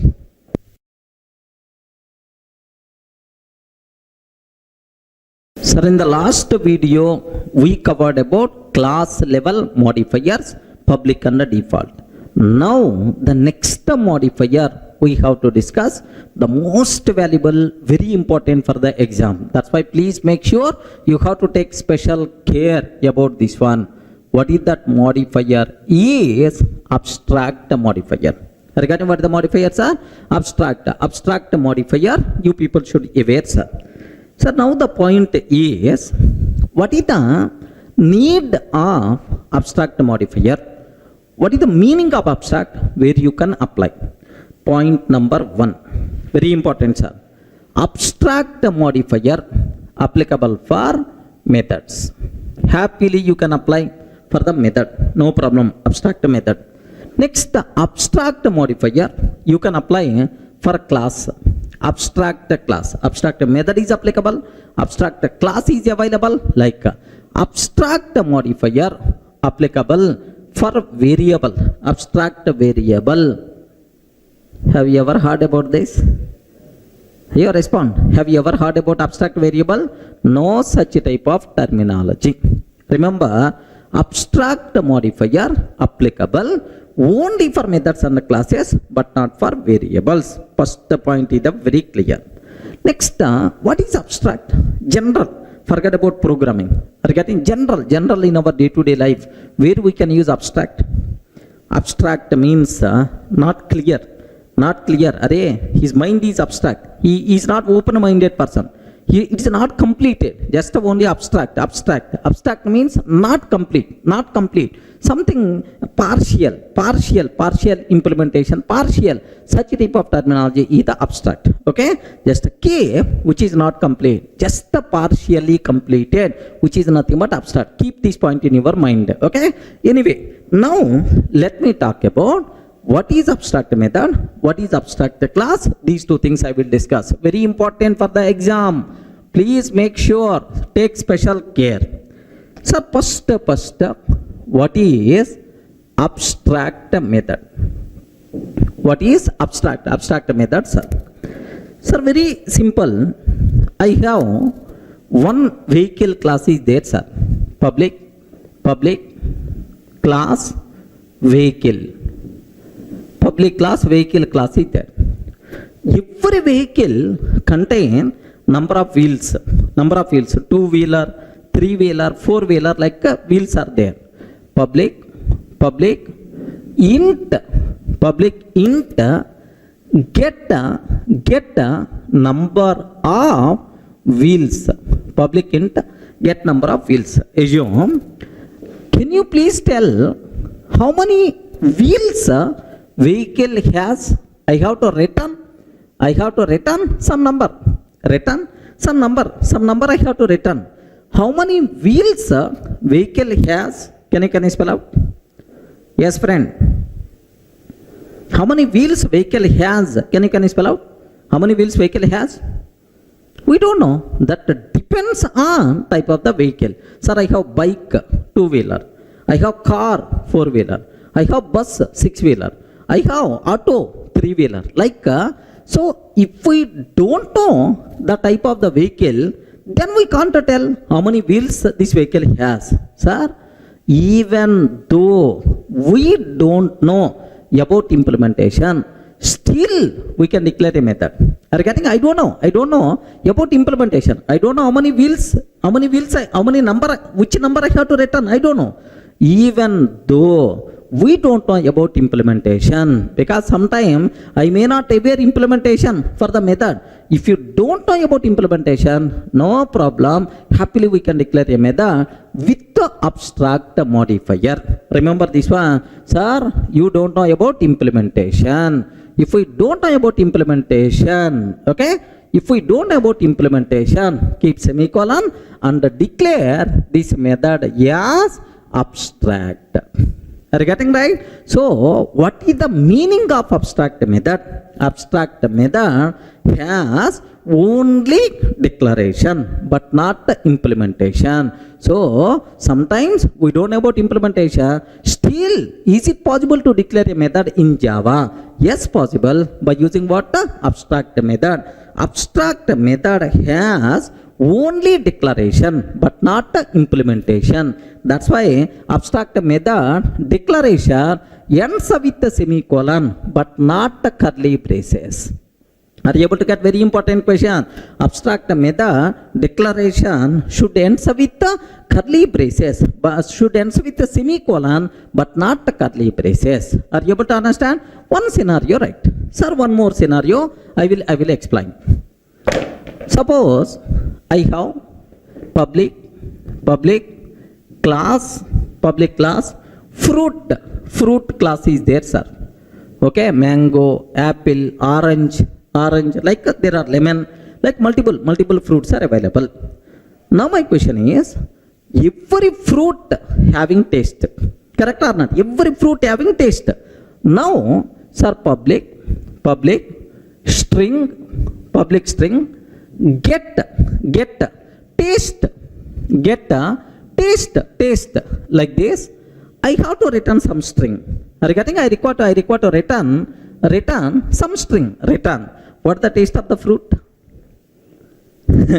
Respond, man. What the taste of the fruit? Sir, if it is the mango, very sweet. If it is lemon, a bit some other taste by default.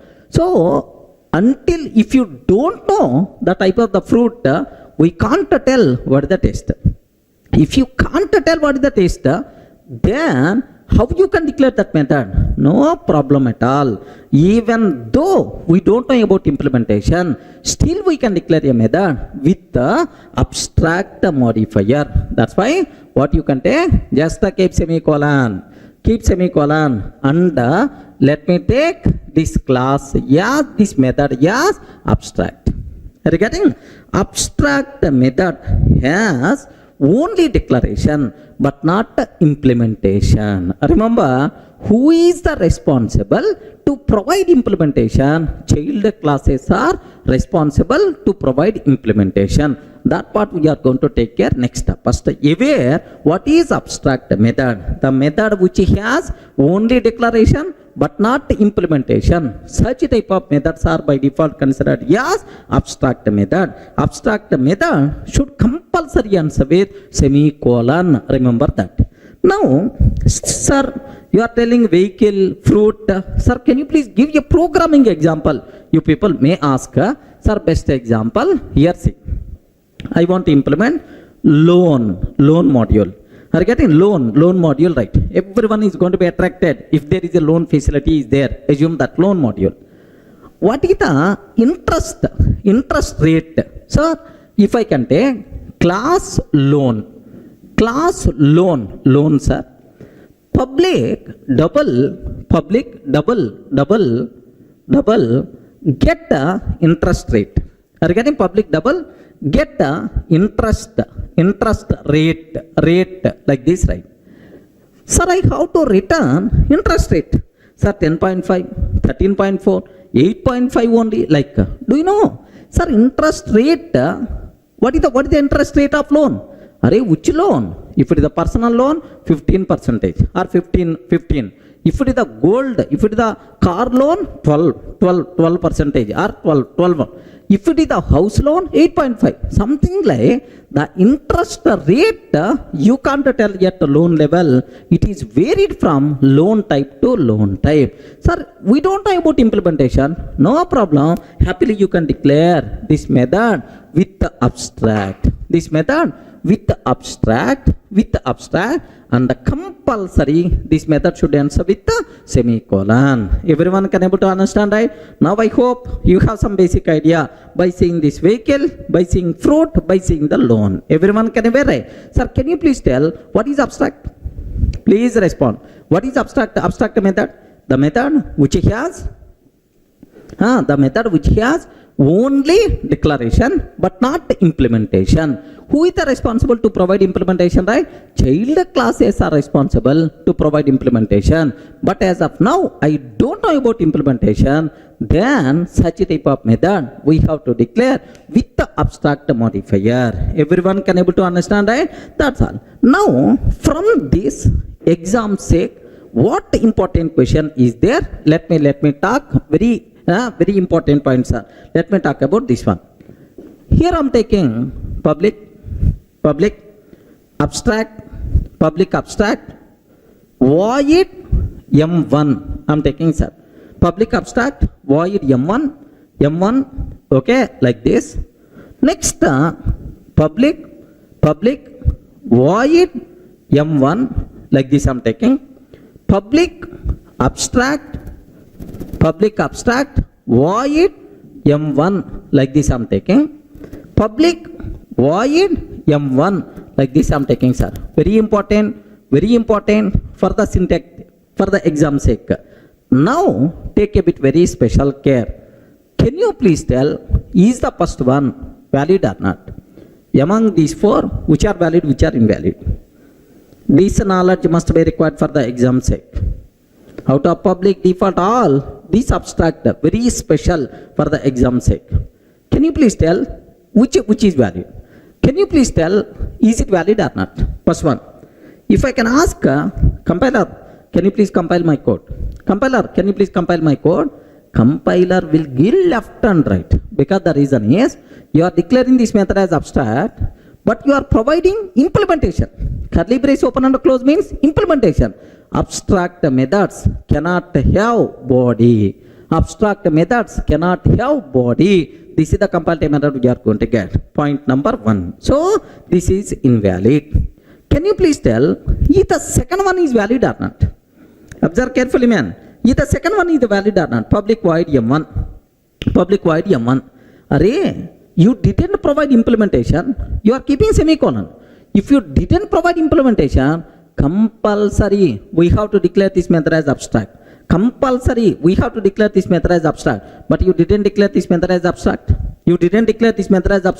Then without abstract, compulsory you should provide implementation, but you didn't provide implementation. That's why immediately error by default we are going to get. Remember that. Sir, next the third one. Sir, public abstract void M1 semicolon. Oh, meaningful. Public abstract void M1. Yes, sir, it's the meaningful because the reason for that is it is abstract method not having implementation. Answer with semicolon, right? Acceptable. Sir, public void M1 curly brace. It is not abstract. That's why having the body meaningful, no problem at all. Are you getting? So very important, this is syntactical thing you should aware. How to declare abstract method. Very important point. Clear for all of right? Sir, how you can declare the abstract method? Compulsory abstract method should answer with semicolon but not curly braces. Clear, right? Now let me go for a small chota example to cover all these things so that you people can feel more comfortable, right? Sir, have a look once. I'm taking here, observe that carefully. Here I'm taking class test. Assume that class test. Sir, now public abstract void M1 curly brace open and close. Can you please confirm, is it valid or invalid? Oi, please respond. Is it valid or invalid? Class test public abstract void m1. Is it valid or invalid? Compiler will give left and right because the method is abstract, but you are providing the body. Curly brace open and close means body you are providing. That's why it is invalid. Now observe, if I can ask the compiler, can you please compile this code? Java C test.java. Are you getting Java C test.java? Here, what is the compile method we are going to get? Abstract methods cannot have a body. Are you getting? Abstract methods cannot have a body. Like this compile method we are going to get, sir. Clear for all of you, right? Suppose I'm taking semicolon. Okay, sir, is it valid or not? Very important point. Is it valid or not? What is the problem? Perfectly it is valid. A small point is missing. That I will explain in detail.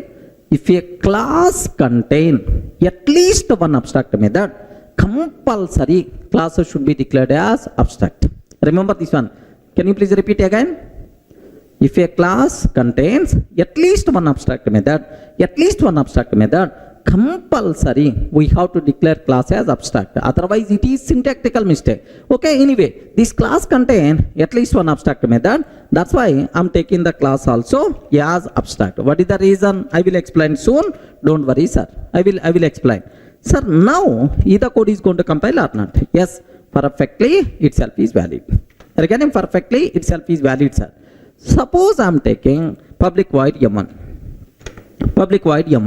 Can you please tell, is it valid or invalid? Public void m1, is it valid or invalid? Invalid. Because you didn't declare the body, you didn't declare method as abstract. So, if you don't want to provide body, compulsory you have to declare method as abstract. But you didn't do that, that's why error we are going to get. Have a look once, observe that carefully, sir. Here, what that compile error? Please, sir, missing method body or declare abstract. Okay. Now I'm taking like this. Public void m1. Sir, I'm providing the body. Then happily the code is going to compile. Okay. That's all. So, what is abstract method? How to declare abstract method? These two things must be very, very important. Okay. What is abstract method? Abstract method having only declaration but not implementation. Remember. So that's why abstract method declaration should compulsory ends with semicolon. Okay. But not curly braces. Who is the responsible to provide implementation? Child classes are responsible to provide implementation. Clear? Any doubt?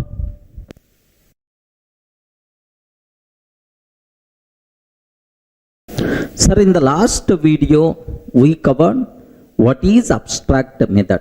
Now everyone having the clarity about abstract method. Now let me talk about abstract class. We are getting very, very important word. Abstract class. Can you please tell what is abstract method? The method which is not having implementation, only declaration. Such type of methods are called what? Abstract method. Same way, what is abstract class?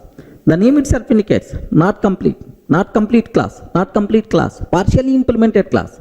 Sometimes if the implementation of a class is not complete, regarding sometimes if the implementation of a class is not complete, maybe because of not proper implementation or because of abstract methods in that class, anyway some reason sir, I have one class is there, I'm not feeling this implementation is not appropriate. Okay, not proper, may contain some abstract methods or even implementation is there, dummy implementation like that.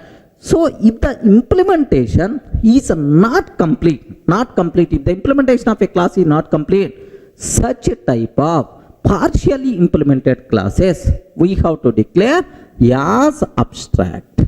Okay, we have to declare as abstract. So if a class declared as abstract, what it means is partially implemented class. Remember this one, partially implemented class. So if you feel implementation is not appropriate, if you feel implementation is not proper, then happily we can declare class as abstract. What the advantage is, If I declare this class as abstract, then no one is allowed to create object for this class. Are you getting? Tester T is equal to new tester. No one is allowed to create an object. No one is allowed to call these methods directly. Are you getting? No one is allowed to call these methods because this class is not a complete implementation. This class is not having complete implementation. Just a partial implementation is available. Okay? Such a type of partially implemented class we have to declare as abstract. So abstract class means a single word partially implemented class. Are you getting? So how you can conclude partially implemented class? Because it may contain abstract methods or it may contain methods implemented but not complete implementation, but not dummy implementation is there for the methods. Such a type of implementation is by default considered as abstract class. Are you able to understand? Now my important point, is it possible to create object for abstract class? Ayo, respond man. Is it possible to create object for abstract class? Not possible. Not possible. Sir, the reason why, what is the reason for that is very simple. Suppose assume I have class vehicle is there. Assume that class vehicle is there, sir. Vehicle is there. This vehicle contain abstract method, public abstract int, get a number of wheels. Have you remembered? I covered this example in the last video. Get number of wheels. If this class is not abstract, if this class is not abstract, then every person can create an object. If a person can create an object, vehicle V is equal to new vehicle. Next, V dot get number of wheels. V dot get number of wheels. If any person calling this method, what response you have to provide? Boss, no, I'm not having implementation. Can you please create an object for child class? Can you please create an object for the child class? Like I have to convey. Then why, sir, you are bringing this object? That's why if a class implementation is not proper, if the class implementation is not completed, just like having partial implementation, object creation should not be allowed. How I can restrict object creation? Declare the class as abstract. Okay, well, for abstract classes, object creation possible or not possible? What the answer you can tell? Respond man. For the abstract classes, object creation possible or not possible? Not possible. Remember this one, it's not possible. So only 2 points you people should aware. What is abstract class? Partially implemented class is called abstract class. Sir, for abstract classes, it is not possible to create object, means instantiation is not possible. If any person trying to create an object for abstract class, immediately compiler will get left and right. Hey, it is not fully implemented. How you can create an object for this class? Immediately compile method by default we are going to get. Clear for all of you, right? Let me show this small example. Observe carefully, sir.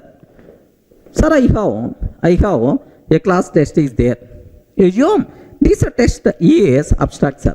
Okay, some reason I'm taking this class as abstract. Now I'm taking tester T is equal to new tester. Tester T is equal to new tester. Like this I'm taking, sir. If I can take tester T is equal to new tester, let me compile. Can you please tell, is it valid or invalid? Please respond.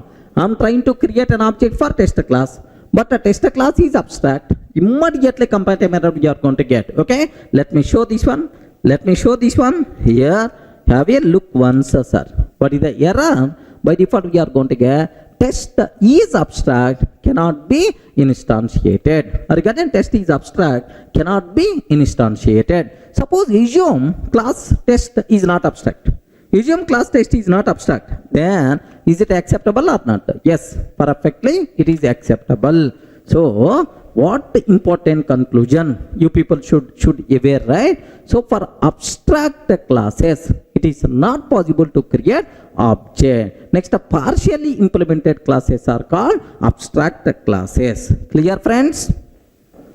I hope it is very clear for you people. What is abstract class? What is abstract method? Now, what is the relation between these two things? Sir, just observe abstract class versus abstract method. Very, very important, very, very dangerous point. Take special care, sir. Sir, if a class contain at least one abstract method, remember that if a class contain at least one abstract method, sir, I have one class is there, sir, class test. This test contain one abstract method is there, public abstract void m1 is there, sir. If a class contain at least one abstract method,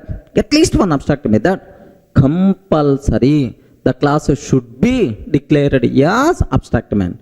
Because the reason is, if I'm not taking this class as abstract, assume I'm not taking this class as abstract, then any person can create an object for this. Tester t is equal to new tester t dot m1. He may call m1. If he is calling m1, which response you are going to provide? Sorry, this method not having any implementation. So if a class contain at least one abstract method, that the class is partially implemented class only, object creation is not possible for that class. That's why compulsory we have to declare that class as abstract. Regarding compulsory, that class we should declare as abstract. Remember this one. So abstract class can, if a class contain at least one abstract method, compulsory the class should be declared as abstract. Otherwise, compiler will give left and right, compile time error you are going to get. Remember, very, very important point. Let me repeat again. If a class contains at least one abstract method, compulsory we have to declare that class as abstract. Otherwise, compile time error. Sir, let me show up to this one, right? Have a look once. I'm taking a simple example, tester.java. Assume that class tester public abstract void m1 method is there, sir. Public abstract void m1 method is there. Now, if I'm trying to compile this code, can you please tell if the code is going to compile or not? Class test public abstract void m1, is it going to compile or not? No chance at all. Compiler will get left and right, because the class contain at least one abstract method, but the class you didn't declare as abstract. That's why observe carefully. Immediately error by default you are going to get, sir. Have a look once. Test is not abstract and does not override abstract method m1 in test. Test is not abstract and does not override abstract method m1 in test.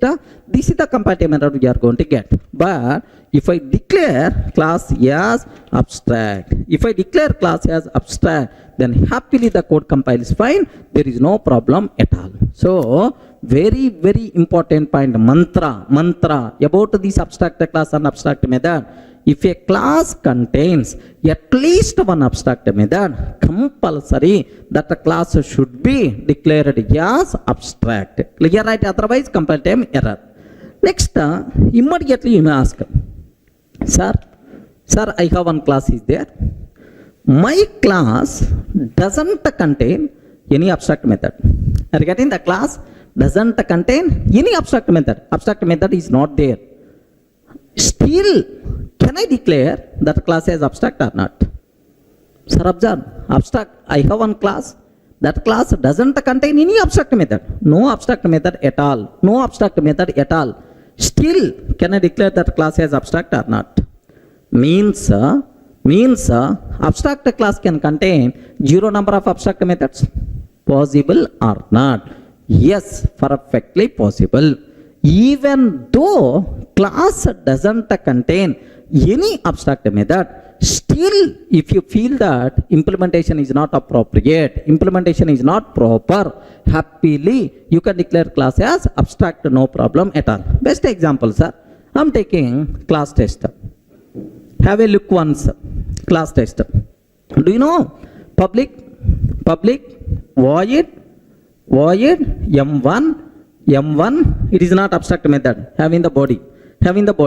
Public void m2, sir, this is also having the body. Now, can you please tell, is this class contain any abstract method? No, no abstract method. Happily implementation is there. Next, if I create an object, test t is equal to new test t dot m1, what response I will get? Ayo, syntactically it is valid. Test t is equal to new test t dot m1, what response I will get? So nothing, empty. So even these methods having implementation, but that implementation is what? Dummy implementation, man. Dummy implementation.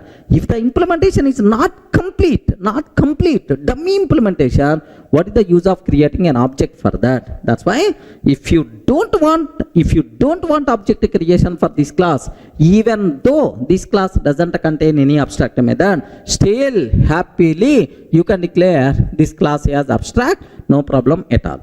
Remember, so means that abstract class can contain zero number of abstract methods also. Is it clear, right? Sir, do you know dummy implementation? No problem, no abstract method. Still, we can declare class as abstract if you don't want object creation like this, right? Sir, do you know in our OOPS concept somewhere, you may have adapter classes. Adapter class doesn't contain any abstract method.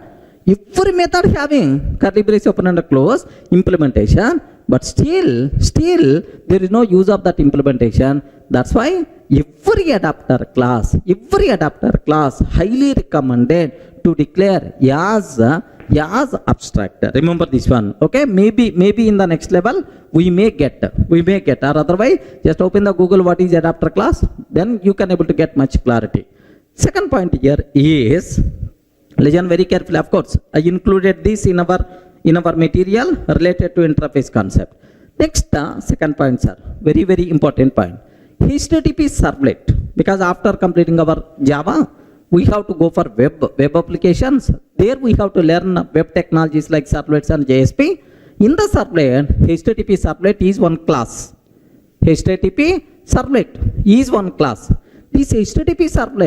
is abstract class, but very specialty, this HTTP servlet class doesn't contain any abstract method. Regarding HTTP servlet is the best example, doesn't contain any abstract method, still it is abstract class, right? So means that abstract class can contain zero number of abstract methods also, no problem at all. Clear, right? Let me consider, have a look once, sir. Sir, I'm taking a class test. Sir, public void m1 having the implementation m2, m3, m4, m2, m3, m4. Oh, 4 methods are there, but all the methods are empty implementation only. Curly brace open and close. What is the use? Nothing. Like it may be adapter class. Something like we are going to use. Sir, now I want to declare this class as abstract. Is it possible or not? Yes, why not? Happily. Can you please observe that? I am declaring this class as abstract. Now, happily the code compiles fine, no problem at all. Clear for all of you, right? We are not getting any compile error. Happily the code compiles fine. So, meaning that, very important terminology. Meaning that, sir, just even though class doesn't contain any abstract method, still we can declare class as abstract. Abstract class can contain zero number of abstract methods. Is it clear for all of you, right? Only 2 points. Point number 1. If a class contain at least one abstract method, compulsory we should provide if a class contain at least one abstract method, compulsory we should declare class as abstract. Even class doesn't contain any abstract method, happily we can declare class as abstract. That's why abstract class can contain zero number of abstract methods also acceptable. Clear?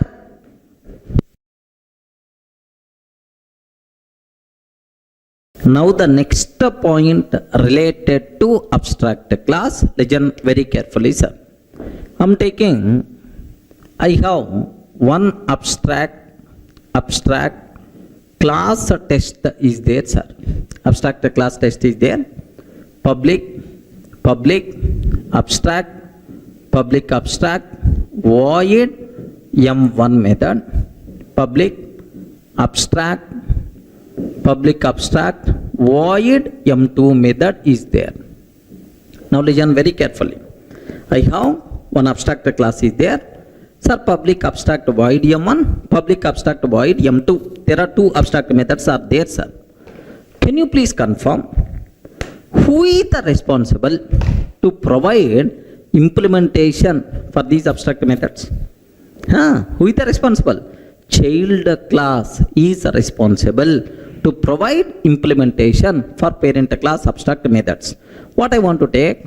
I'm taking public class subtest, public class subtest extends test, public class subtest extends test, like this I'm taking. Now I'm trying to implement public void m1, public void m1. Can you please tell, is this code is valid or not? Respond, man. Is this code is valid or not? Sir, this is the child. Subtest means child class. Is it valid or not? Sir, now take a bit very special care about this one. Parent class abstract methods. Who is the responsible to provide implementation? Child class is the responsible. So parent class contain how many abstract methods are there? Two abstract methods are there. Compulsory child class is the responsible to provide implementation for every abstract method. But here you provided only for m1. Who is going to provide m2? You didn't provide m2. That's why compiler will give left and right. Hey, subtest, you didn't provide m2 implementation. How I can accept this code? Like a compatible error we are going to get. So let me conclude again. So whenever we are extending an abstract class, sir, for each and every abstract method of the parent, compulsory we should provide implementation in the child class. Otherwise, we will get compile time error. Clear, right? Let me show up to this. Have a look once, sir. I have abstract class test is there.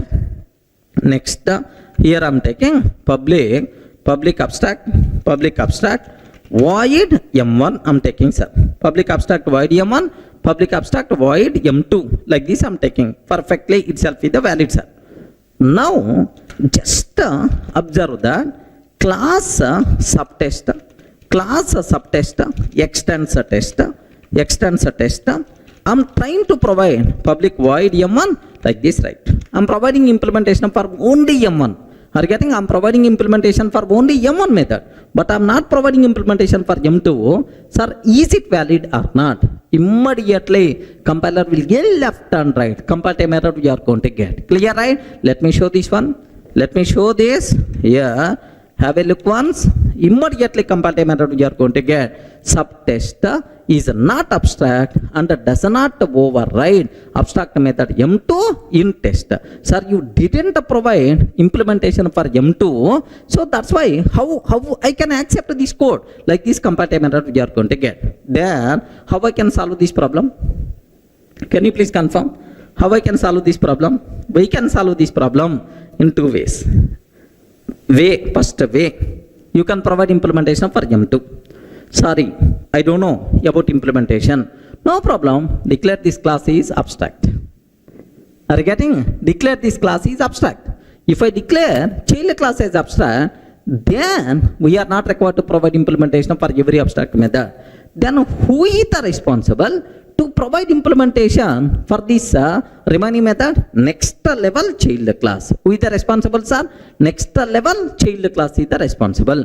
By declaring this class as abstract, temporarily we can fix this problem, but still m2 method is not implemented. Who is the responsible to create child? Next level child class is the responsible to provide implementation. Now if I take as abstract, is it accepted or not? Observe that subtest extends a test provided implementation only for m1, only for m1. Now I'm taking abstract, right? Now have a look once. Happily the code compiles fine. Okay, well, temporarily the problem solved. Temporarily the problem solved. But the problem in this case is you can't create object for test class. You can't create object for subtest class because both are abstract. Even you have M1 method, sorry, you can't call. Then what I have to go for? I have to go for subtest. Are you getting? Next level child class. Subtest extends test. Okay, this person should compulsory provide implementation for M2 method. If he is not providing implementation, immediately compile time error we are going to get, sir. What is that error? So compulsory you should provide implementation for M2 method, then it is valid. Okay, like so parent class abstract methods, who is the responsible to provide implementation, sir? Child class is the responsible to provide implementation. Everyone can able to understand? Yes, friends. Are you in the position to understand, right? What is abstract method? Who is the responsible to provide implementation? Like this, that's all. This is what you people should aware clearly. Okay, now I have just a matter of 2 minutes. I want to review the whole story with a small example, meaningful example, so that you will get much clarity. Let me take a vehicle class. Here I am taking, let me take vehicle class. Class vehicle. Are you getting? Class vehicle. Now public abstract int get number of wheels. Public abstract get number of wheels. Sir, because at a vehicle class level we don't know about implementation, that's why this method I declared as abstract and ends with a semicolon. Next, if a class contain at least one abstract method, compulsory the class should be declared with the abstract. Okay, it is mandatory. Now I am taking class bus extends a vehicle. Class bus extends a vehicle. Now bus can tell how many wheels it has. Are you getting? Public int get number of wheels. Public int get number of wheels. Return. Can you please tell how many wheels bus has? Front 1 plus 1, left and right. Back 2 wheels will be there. Left side 2 wheels, right side 2 wheels. Right, left back, right back, 2 plus 2. So total 6 wheels are there. Return 6. Valid perfectly, because once you know the bus, how many wheels bus has, we should be in a position to answer. Are you getting? Same way, class auto extends a vehicle. Class auto extends vehicle. Public int get number of wheels. Public int get number of wheels. Return 3 I'm taking. Auto get number of wheels, return 3, like this, right? So because auto having 3 wheels, bus having 6 wheels, like this, right? Now, sir, is it possible to create object for the vehicle? No. Is it possible to create object for bus? Yes, happily, because it is not abstract. Auto, yes, it is not abstract. Happily you can able to create object for this. Now I am taking here, observe, class test, public static void main method string array args. Class test, public static void main string array args. Here bus b is equal to new bus. Bus b is equal to new bus. I am creating bus class object. System.out.println b dot get number of wheels. B dot get number of wheels. Bus b is equal to new bus. B dot get number of wheels. Similarly, auto a is equal to new auto. Auto a is equal to new auto. System.out.println a dot get number of wheels. Get number of wheels. happily the code is going to run. In the case of bus, we are going to get 6. In the case of auto, we are going to get a 3. Clear for all of you, right? Now meaningful example, vehicle not having, sir, we don't know about number of wheels. Abstract method. Who is the responsible to resolve that abstraction? Child classes are responsible. Now happily, what is the output by default we are going to get, sir? Simple 6 followed by 3. Clear, right? Sir, let me execute this code so that you people can feel more comfortable. Observe that. Okay, now observe that. Sir, we have abstract class vehicle. Under this vehicle class contain one abstract method, get number of wheels. Because at vehicle level, we don't know how many wheels he has. Because if you know the type of the vehicle, then we can able to tell is it contain 2 or 3, something like. Okay. So public abstract int get number of wheels. If a class contain at least one abstract method, compulsory that a class should be declared as abstract. We did already, right? Now class bus extends vehicle. Sir, public int get number of wheels, return 6. Okay, well, class auto extends vehicle, public int get number of wheels, return 3. Okay, like. Now have a look once, sir. Now I'm creating an object for bus. Bus B is equal to new bus, B dot get number of wheels, auto A is equal to new auto, A dot get number of wheels. That's all. Let me run this code perfectly. It is the valid, sir. Okay, now observe that the code compiles fine. We never going to get any error. The code runs fine. What is the answer? Bus having 6 wheels and auto having 3 wheels. Like it's a clear for all of you, right? Okay, that's all. So this is about what is abstract method, abstract class, this type of discussion. Very important for the exam. Here, one small thing, just for your interest sake I'm telling, but not required for the exam. Anyway, don't worry. Just aware one small point. Sir, anyway, we are not providing implementation for this abstract method inside vehicle. Who is the responsible? Child already providing. What is the advantage of declaring this abstract method in the vehicle class? Are you getting? If I remove this abstract method in the vehicle, still the code is going to run. Still the code is going to compile. No problem at all. Compile and run. Let me remove this one. Is it going to work or not? Yes, I am removing, sir. I removed. Yes, have you observed? This method I want to remove. I removed, sir. If I remove this one, can you please tell if the program is going to work or not? Perfectly, it is going to work. Perfectly, it's going to work. No problem. We are not going to face any problem, right? Perfectly, it's going to work. Then, what is the use of declaring abstract method in the parent class? Can you please confirm? What is the advantage?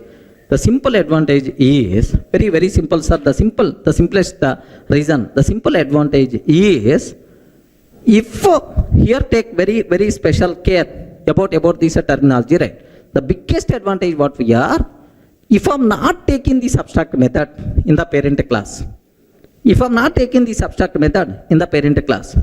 child class may provide implementation, may not provide implementation. Child is not mandatory to provide implementation. Child may provide, may not provide. But every child class of vehicle should compulsory provide implementation for get number of wheels. If you have such a type of programming requirement is there, then declare this class as this method as abstract. Are you getting? If I declare abstract method in the parent class, compulsory, mandatory, every child should compulsory provide implementation. So, for child classes, which methods compulsory should provide implementation, such type of methods we have to identify and we have to declare as abstract in the parent. Then, without implementing that, child class cannot skip. It is mandatory for the child class to provide implementation. Everyone can able to understand? Of course, another advantage is also there, polymorphism. Of course, it's not required for the exam sec. Maybe in the polymorphism, I may explain. Clear for all of you, right? Up to this, any doubt? Okay, that's all, friends.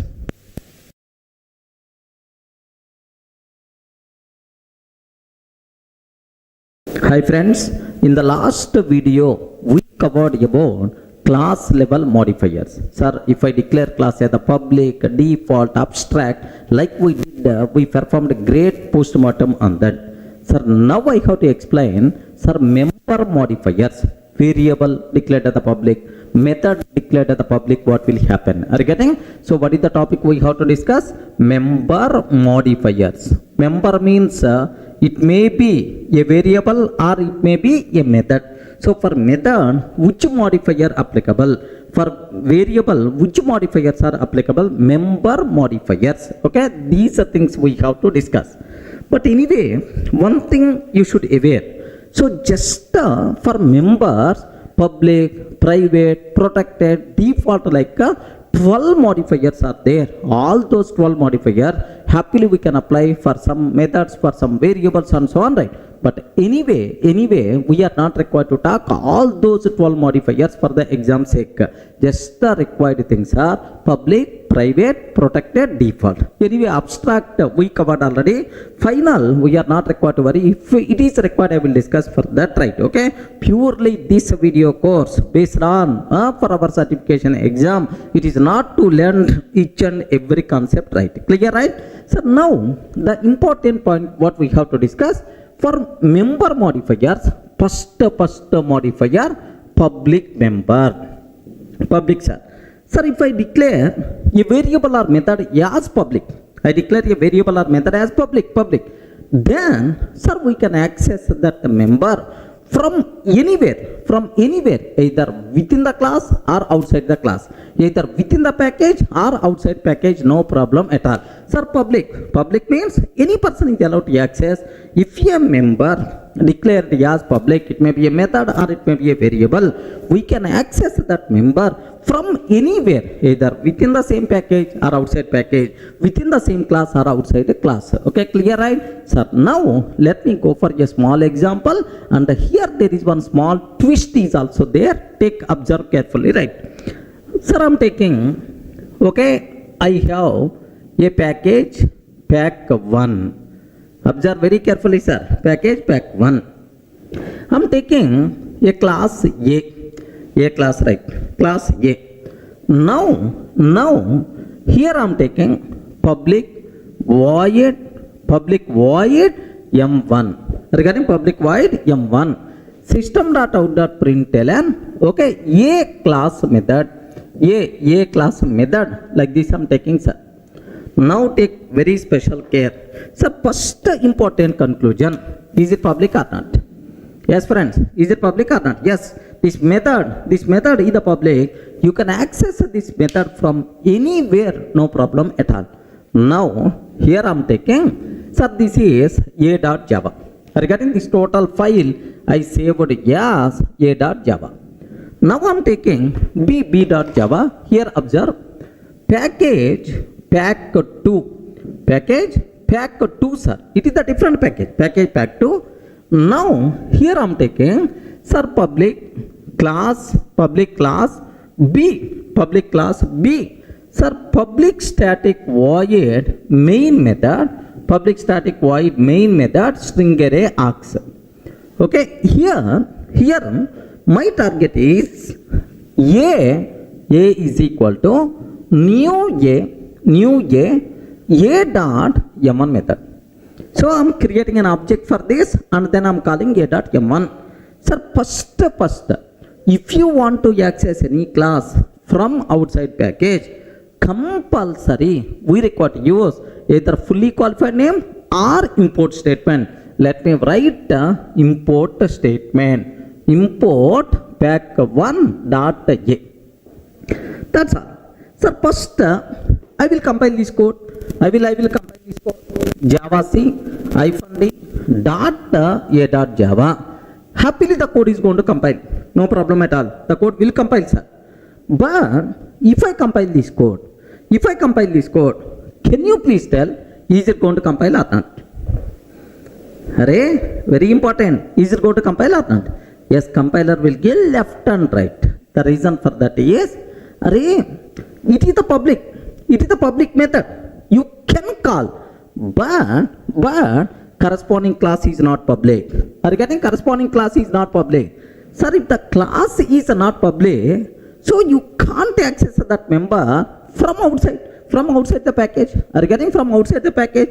Because even though member is the public, but class is not public, that's why you can't access. Immediately, compiler will get left and right. Remember, so if a member declared as the public, you can access that member from anywhere, either within the package, outside package, no problem at all.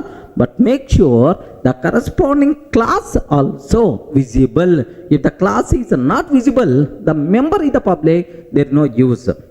Are you getting right? So class should be public, method should be public, then only we are allowed to access. Sir, let me show this one, sir. Have a look once. Sir, here I am taking, sir, A class. I am taking A class, right? Same, whatever I explained on the board. Sir, package pack 1, class A. Class is not public, but method is the public. Are you getting? Method is the public. Now, let me go for, sir, B.Java. Here B.Java, I'm trying to access A is equal to new M1, like this, right? First, let me compile A.Java. Here, Java C -D dot A.Java. Happily, A.Java will be compiled, no problem at all. Now let me compile Java C -D B.Java. If I'm trying to compile B.Java, compiler will give left and right, because the reason is A is not public. Are you getting? A is not public. How you can access from outside? Like immediately we are going to get the problem right. Sir, observe that. How many compile errors are there? 3 errors. A is not public in pack 1. Cannot be accessed from outside package. Okay, like immediately we are going to get the problem right. Are you in the position to understand, right? So even though method is public, but class is not public, that's why the problem is coming. So the conclusion here is, before checking visibility of member, compulsory we have to check class visibility. If the class is visible, then only we have to think about member visibility. Clear, right? So now let me take this class is also here the public. Class is accessible because it is the public. Member is accessible because it is the public. Happily, this code is going to compile, sir. Now let me compile Java C -D dot B.Java. Happily the code compiles fine, no problem. Now Java pack 2 dot B, sir.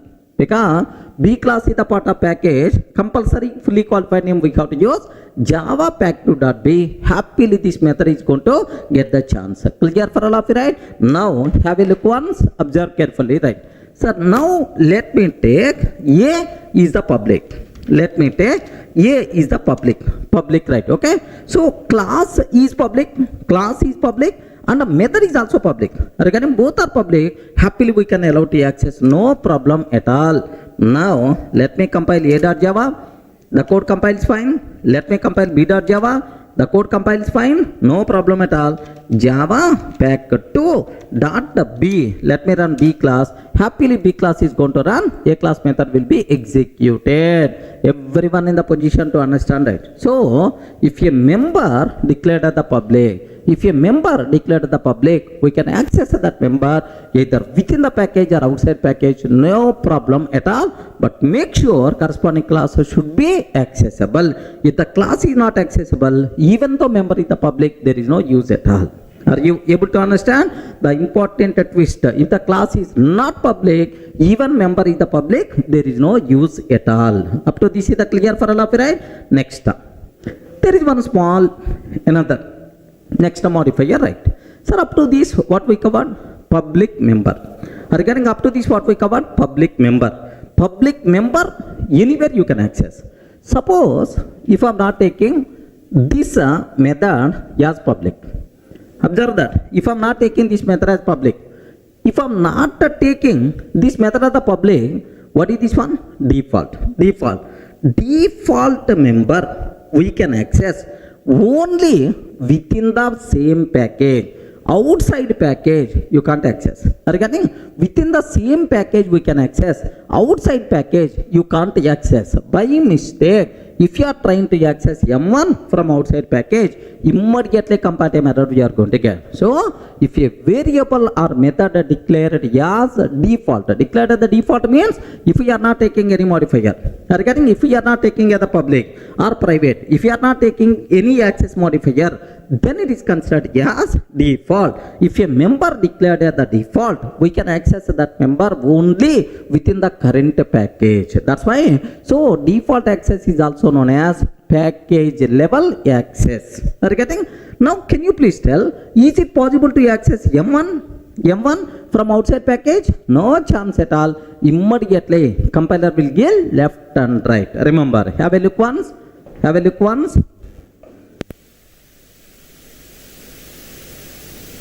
Now see this one, I'm not taking as the public. So class is the public, sir. Class itself is the public, but the method is not public. Means a default, right? Now I'm trying to access this M1 from outside package. Now what will happen? Outside package means b.java. Here from b.java, I'm trying to access a.m1 at this line, line number 8. Immediately error we are going to get, sir. Have a look once. Sorry, 1 minute. First let me compile a.java, because a program source code modified. Now compile b.java. Let me compile b.java. Have you observed, right? A.m1. M1 is not public in A. Cannot be accessed from outside package. Everyone can able to understand? So if a member declared as a default, we can access that member only within the current package. It may be a method or it may be a variable. Clear, right? So two modifiers are very clear. Public modifier, okay, default modifier for members. Sir, up to this we covered very clearly public members and default members. Now the next one what I have to discuss, private members. Remember this, sir. If a variable or method declared as private, are you getting? If it is a variable or method declared as a private, the name itself indicates, right? Private member, accessible only within the same class. Remember this one. So private means class level. You can access only in the same class is called private. Okay. Default means, have you remembered? Default means within the same package. That's why we can use the word package level. Use the word package level. Next, the public means global level. Any person can able to access either same package or outside package, anywhere, no problem at all. Remember this one, sir. So private member means within the same class you can able to access, but from outside of the class, sorry, we can't access. Clear for all of you, right? Sir, now let me go for a small chota example to demonstrate this one. Here I'm taking, I have class A is there, sir. Assume that class A. And I'm taking private void M1, private void M1. Sir, system.out.println a class private method. Like this I'm taking, sir. That's all. This is the class A. A class contain one private method. You can access this private method only within the same class. Even it may be private variable also, rule is the same. Now here I'm taking class test. Assume that class test, public static void main method string array args. Public static void main string array args. Sir, from this both are available in the same program, same package. Now I'm taking A is equal to new A dot M1. A is equal to new A dot M1. If I can take like this, immediately comparative error by default you are going to get, sir. Boss, M1 is the private, cannot be accessed from outside class. Like that comparative error you are going to get. Clear for all of you, right? Sir, now let me show this example, right? Here I have 1 minute. Let me take a separate program. Here package, all these things are not required. Class A, private void m1 a class method, public class test I'm taking, sir. That's all this is. Now let me save this code as test.java. Test.java. Sir, class A, private void m1 a class method, sir, public class test like this, right? Now sir, java c test.java. Can you please confirm, is it valid or invalid? Please respond. Is it valid or invalid? Invalid. Immediately compiler will give left and right. What is the reason? Private method outside of the class of you can access. Okay, like we are going to get error, right? Now have a look once. Have you observed? M1 has a private access in A. M1 has a private access in A. Like this compatible method we are going to get, sir. So these are various important things you should aware about private. Is it clear for all of you, right? Sir, now take a bit very special case, sir. Private means within the same class. Now one small conclusion I have to tell. Like how data members are there, sir. Data members are there. Data members means variables, right? Every class having data members and methods also, variables, right? Highly recommended modifier for variable is private, sir. Highly recommended modifier for variables is private, because the reason for that is private members cannot be accessed from outside. Our data should not be accessed directly from outside, because in our OOPS concept, data hiding is the very important, sir. That's why recommended modifier for variables is always what? Private. Remember that. So next, what about methods? What about methods? Sir, you know, method is a service. Whenever you are calling a method, that method is going to do some business logic. Method is something like a service. That's why. So methods should be accessible by multiple people, as many as possible. Recommended modifier for methods is public, sir. Observe carefully, sir. Recommended modifier for variable is private. Recommended modifier for method is public. Very important points you should aware. So what is public member? Default member, private member. Public member, any person is allowed to access. Default member, within the same package only. Private member within the same class only. That's it. Sir, in the last video we covered public member, default member, private member. Now the next one what I have to discuss, protected members. What is that, sir? Can you spell out? Protected variables, protected methods. The most misunderstood modifier in Java is the protected, sir. There are several loopholes are there. Just at least 1 or 2 points I'm trying to explain, which are very important for the exam sake. Please observe carefully, right? Sir, what is the first important conclusion? Listen a bit carefully, sir. If a variable or method declared as protected, if a variable or method declared as protected, where you can access within the current package, anywhere you can access, no problem at all. Within the current package, anywhere you can access, but from outside package only in child classes. Are you getting right? So within the current package, anywhere you can access, but from outside package only in child classes. That is nothing but protected. Sir, can I use the word protected is equal to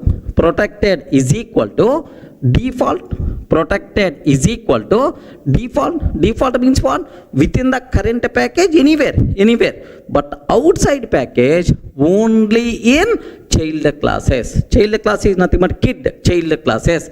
This is nothing but protected. Of course, I will explain with an example so that you people can feel more comfortable.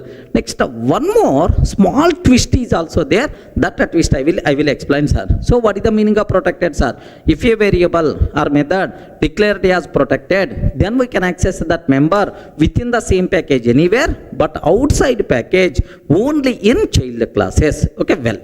Next, before going our main example, sir, just aware, I have one class A is there, sir.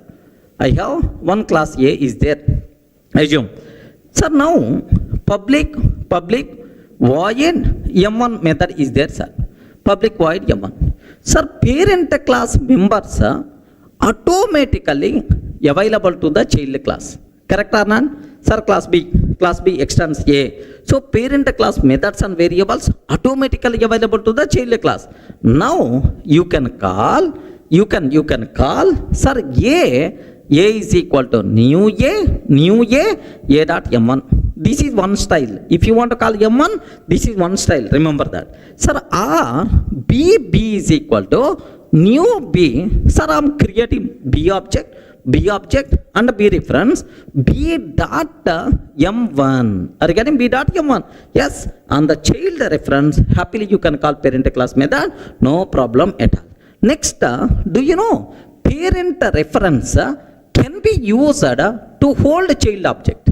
A is equal to new B. Sir, parent reference can be used to hold child object. No problem at all.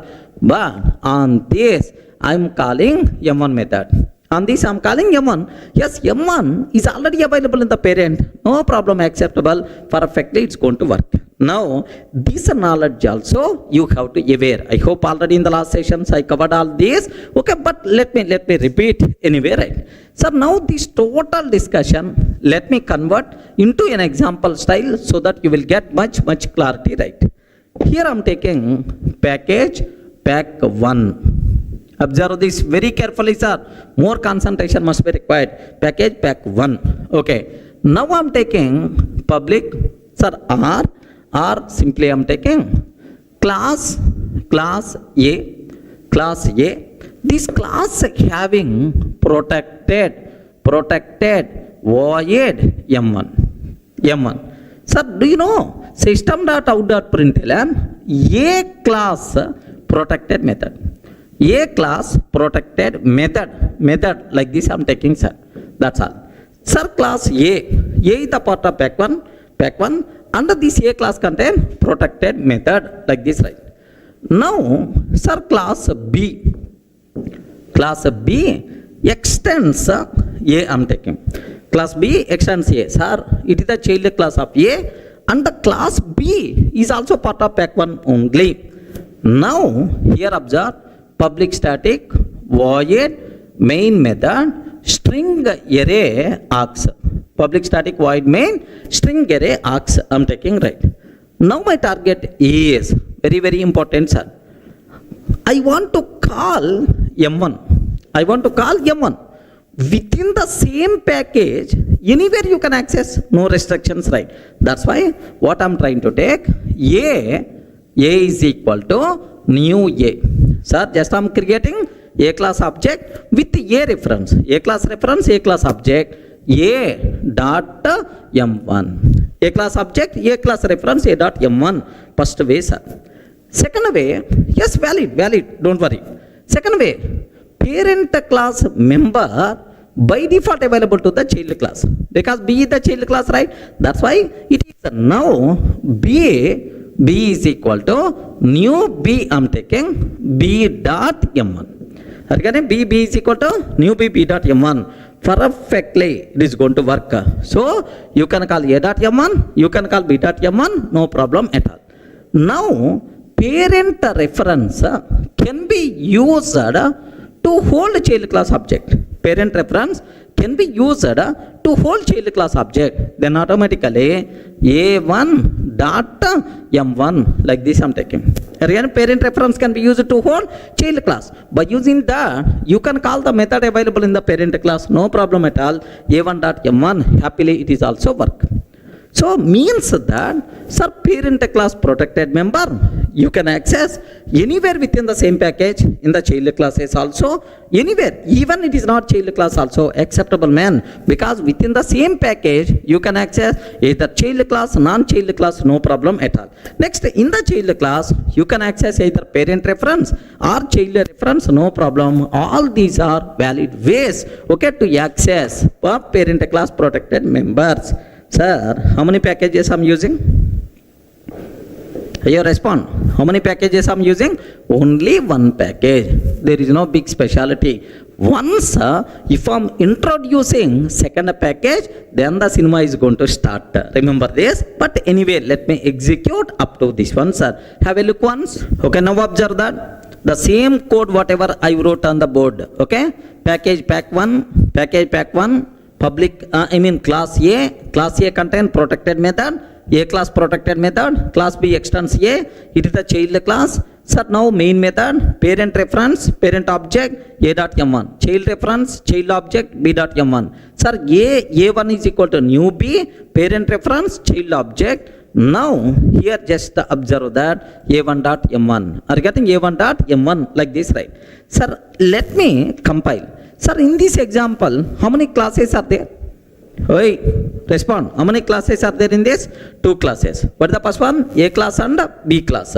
Next, both are part of same package. Okay. Which is the parent class? Which is the child class? A is the parent class. B is the child class. Okay. Here I am using parent reference, parent object, child reference, child object, parent reference, child object like this. You can use any reference, no restrictions at all within the same package. Remember this. Okay, let me execute this code. Now have a look once, sir. Java C -d dot A dot Java. Let me compile. Compiles fine. Now Java here main method is available inside B class. This B is the part of pack 1. That's why Java pack 1 dot B. How many times we are calling M1? Can you please tell? How many times we are calling M1? 3 times we are calling M1. That's why 3 times we have to get that print statement. A class protected method. Yeah, A class protected method. Like this we are going to get, sir. Sir, everyone in the position to understand parent class, protected members within the same package, you can access anywhere, either by using parent reference or by using child reference, no problem at all. Sir, what the specialty is there? Okay, if this B class present inside outside package, assume that this B class present inside, child class present inside outside package, then the cinema is going to start. Take very, very special care, sir. Sir, I want to remove this B class. This B class is not available in the pack 1. Okay. Here I am taking pack 2.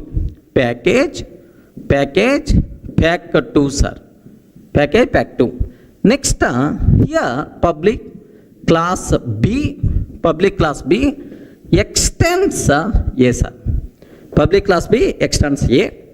Public static void main method string array args. Public static void main string array args. Take very special care. Here the point is A is equal to new A dot M1 method. A is a parent or child? A is the parent class or child class? Parent class. This parent class available where? In the same package or other? Yes, here in this package. So A present inside pack 1, B present inside pack 2. Okay. Now B is equal to new B I am taking B dot M1. Child reference, child object. A1 is equal to new B, A1 is equal to new B, A1 dot M1 I am taking. That's all. Can you please confirm? Now, all these method calls valid or not? Ayo, respond carefully. Observe very carefully, sir. Sir, here A dot M1, parent reference, parent object. B dot M1, child reference, child object. Parent reference, child object, A1 dot M1. Among all these, sir, which method calls are valid, which method calls are invalid? Very important bit for the certification exam. Please make sure you people should aware. Yes, remember that. Parent class protected members, of course, protected members we can access anywhere within the same package, no restrictions. Within the same package, no restrictions. Remember, either parent reference or child reference, any reference you can use. But from outside package, protected members we can access only in the child classes. Point number 1. Only in the child classes. Yes, man, it is the child class only. Public class B, it is the child class only.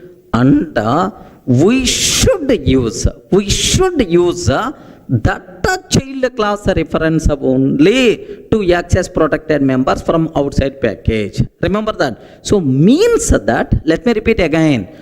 Sir, protected members from outside package you can access only in the child classes. Okay, well, within the same package anywhere you can access, but outside package only in child classes. And extra masala here is compulsory we should use child class reference only. It is also one restriction. So if you want to access protected members from outside package, parent reference cannot be used to access. By mistake, if you are trying to use parent reference, compiler will give left and right. Remember that. So now observe here, which reference I am using? Parent reference. Parent reference. That's why immediately compile time error we are going to get. Are you getting? Next, which reference I am using? Child reference. Child reference. Perfectly it is the valid. Now, which reference I am using? Parent reference. Parent reference. Immediately compile time error we are going to get. Okay? M1 has protected access. M1 has protected access in pack 1 dot A. This is the compile time error we are going to get, sir. Sir, protected members, if you want to access from outside package, only in child classes, and we should use that child class reference only. Suppose you are accessing in the B, child class B, you should use child class B reference. If you are accessing in the child class C, then we should use a C reference only. We are not allowed to use any other reference to access protected members. By mistake, if you are trying to access protected members by using sir parent reference, immediately error by default we are going to get. Are you getting the point, right? So this much time I spend only to cover this important point. Let me execute this code so that you people can feel more comfortable, right? Observe that. Last example. Observe that. Last example. Let me remove B class from here. Are you getting? Package pack 1, class A. Class A is available inside pack 1, and let me take class A the public. Otherwise you can't call this M1 method outside. Okay, class is the public. Now let me take b dot java. Okay, let me take this is b dot java. Here what I'm trying to take here is just have a look once, sir. Public class B. Okay, extends A, main method A like this. So total how many files are available? This is a dot java, pack 1 a dot java. And this is pack 2 b.java. Are you getting? This is the pack 2 b.java. Now, sir, inside pack 2, B the child class of A, and the M1 method is the protected method inside pack 1. Now, can you please tell, sir, among these 3 method calls, which method calls are going to work? Only this method call. Because from outside of the package, we can't use parent reference to access protected members. Here I am using parent reference. That's why immediately compile time error we are going to get. Remember this, okay? So let me comment. Of course, I am not going to take any comment. Observe. Have a look once. Let me compile a.java. Happily a.java compile is fine. Let me compile java c -d.b.java.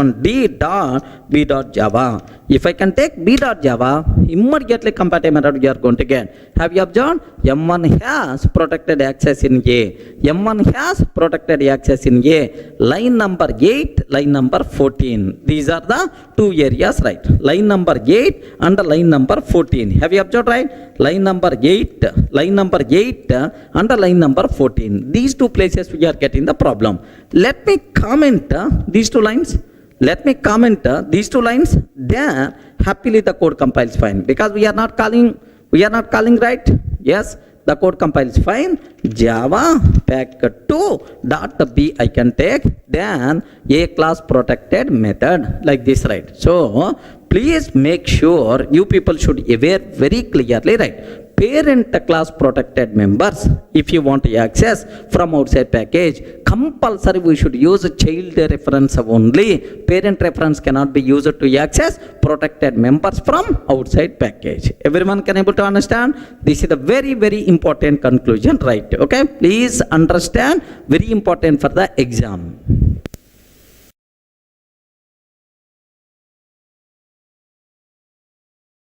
So in the last videos we covered member modifiers like public, private, protected, default.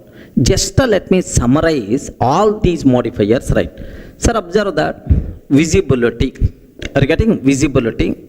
Sir, if it is the public, protected, default, private, four modifiers are available within the same class. Sir, I mean the same class. Within the same class, public member. Yes, happily you are allowed to access. Public members are visible in the same class. Within the same class, protected members available, default members are visible, private members also visible. So if you want to access any variable or method within the same class, no restrictions, all modifier data is by default available.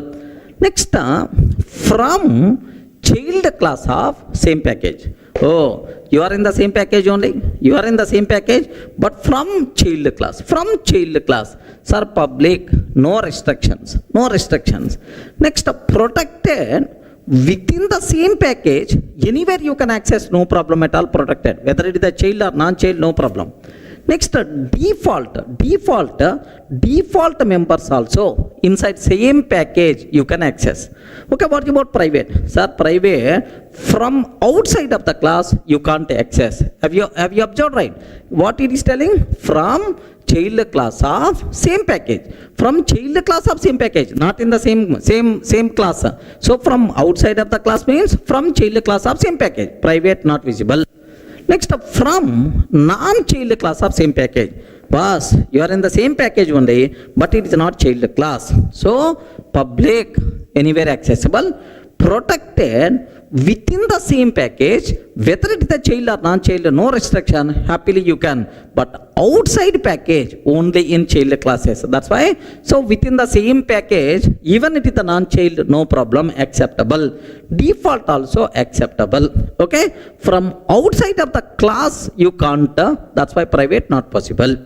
Next, from child class of outside package. Sir, not in the same package, outside package, but it is the child class. From child class of outside package. What about public?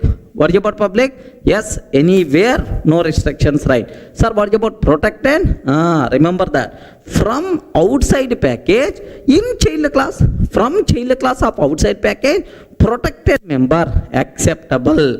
But one restriction I told, we can access protected members in child class from outside package, but compulsory we should use child reference only. Okay, so we should use child reference outside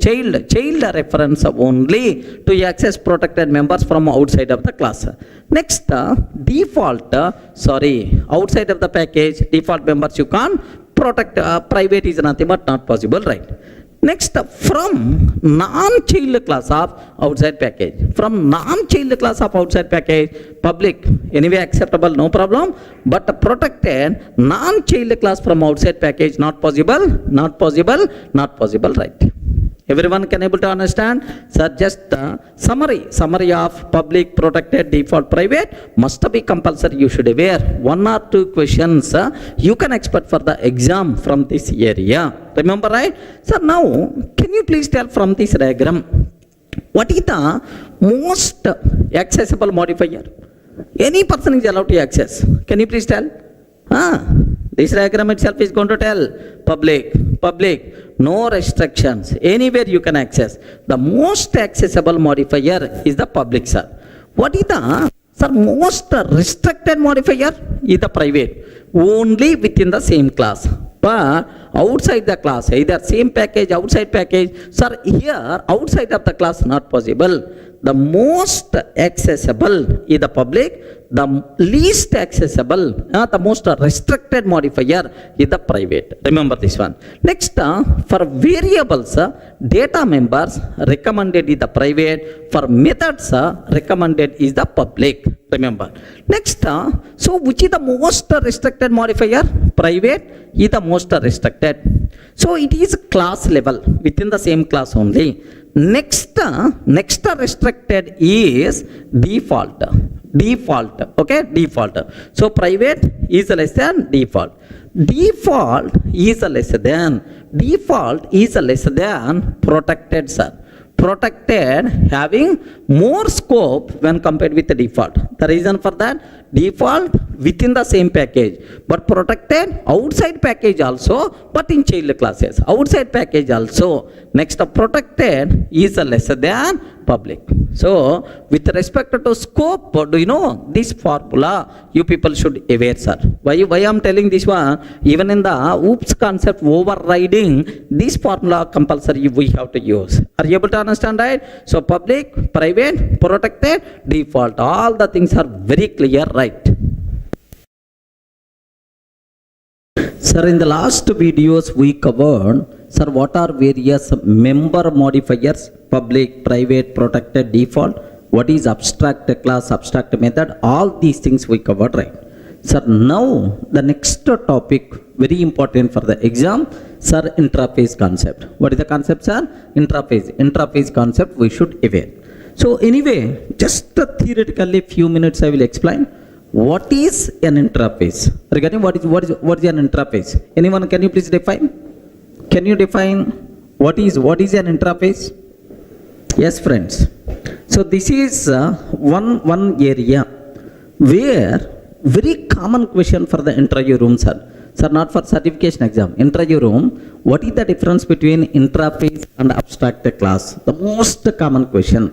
Okay, can you define an interface? Okay, so from some specification, Java specification, so exact definition is not there. Based on the usage, we can able to tell itself is an interface. Okay, multiple definitions are available, right? All those definitions I will discuss for you so that you people will get some clarity. Suppose, can you define what is an interface, right? Sir, very simple. Interface itself is considered as any service requirement specification. Are you getting? Any service requirement specification. Service requirement specification. So, short word we can use the word SRS. Are you getting? Any service requirement specification itself is considered as an interface concept. Sir, best example, right? Suppose I want to develop web server. Are you getting? Sir, after completing your core Java, you have to learn advanced Java. I mean servlets and JSPs. So servlets and JSP applications, if you want to run, compulsory server must be required. Are you getting?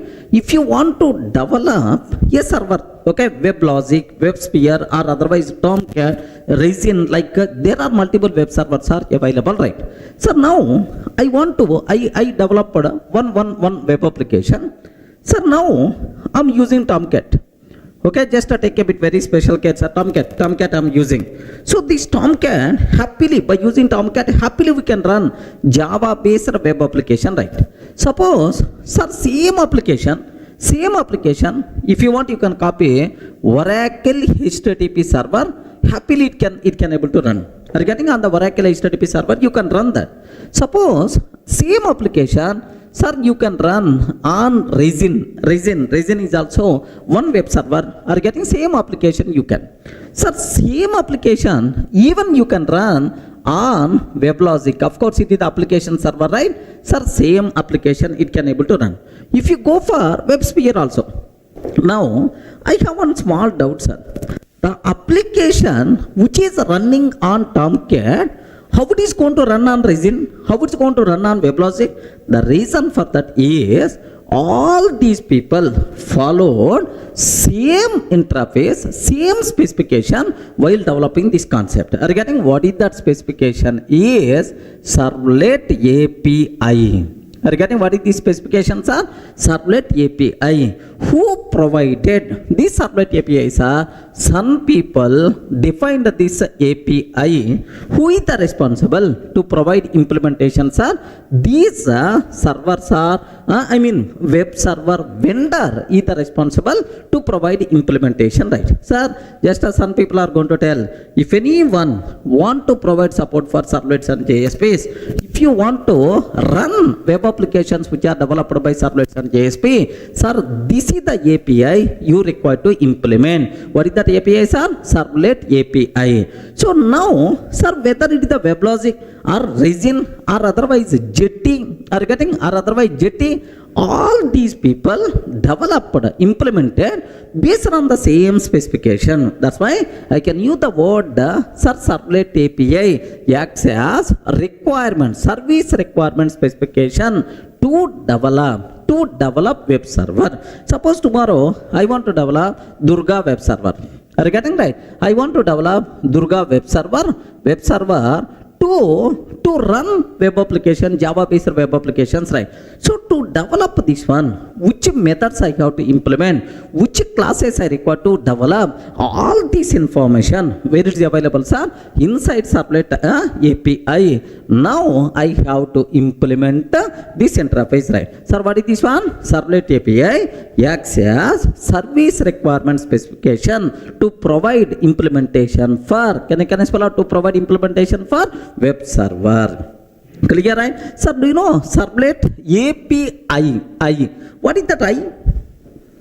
What is that I? Application programming interfaces. Regarding I means what? Interface only, right? So the first definition what you people should be aware, sir, any service requirement specification, sir, this is my requirement. Web server vendor is the responsible to provide implementation so that okay, so any Java based web application happily we can run by using that product. Clear, right? Any service requirement specification is by default considered as interface concept. Clear? One example, suppose same way, best example, sir. Sir, I want to communicate with the Oracle database. Sir, I write one Java application I wrote, sir. Sir, I want to communicate with the Oracle database. Regarding which database I want to provide support? Oracle database. I want to communicate with the Oracle. Now, so some API must be required. Some software component is required to communicate with the Oracle database. Who is that person? He is driver software. Regarding who is the person, sir? Driver. So Oracle database driver is required to communicate with the Oracle database. Similarly, sir, MySQL database is there, sir. Okay, MySQL database is there. Observe that. For MySQL database, Java application wants to communicate compulsory. Here some software component is required, driver must be required. So now Oracle driver, MySQL driver, tomorrow if I'm going for, sir, Postgres.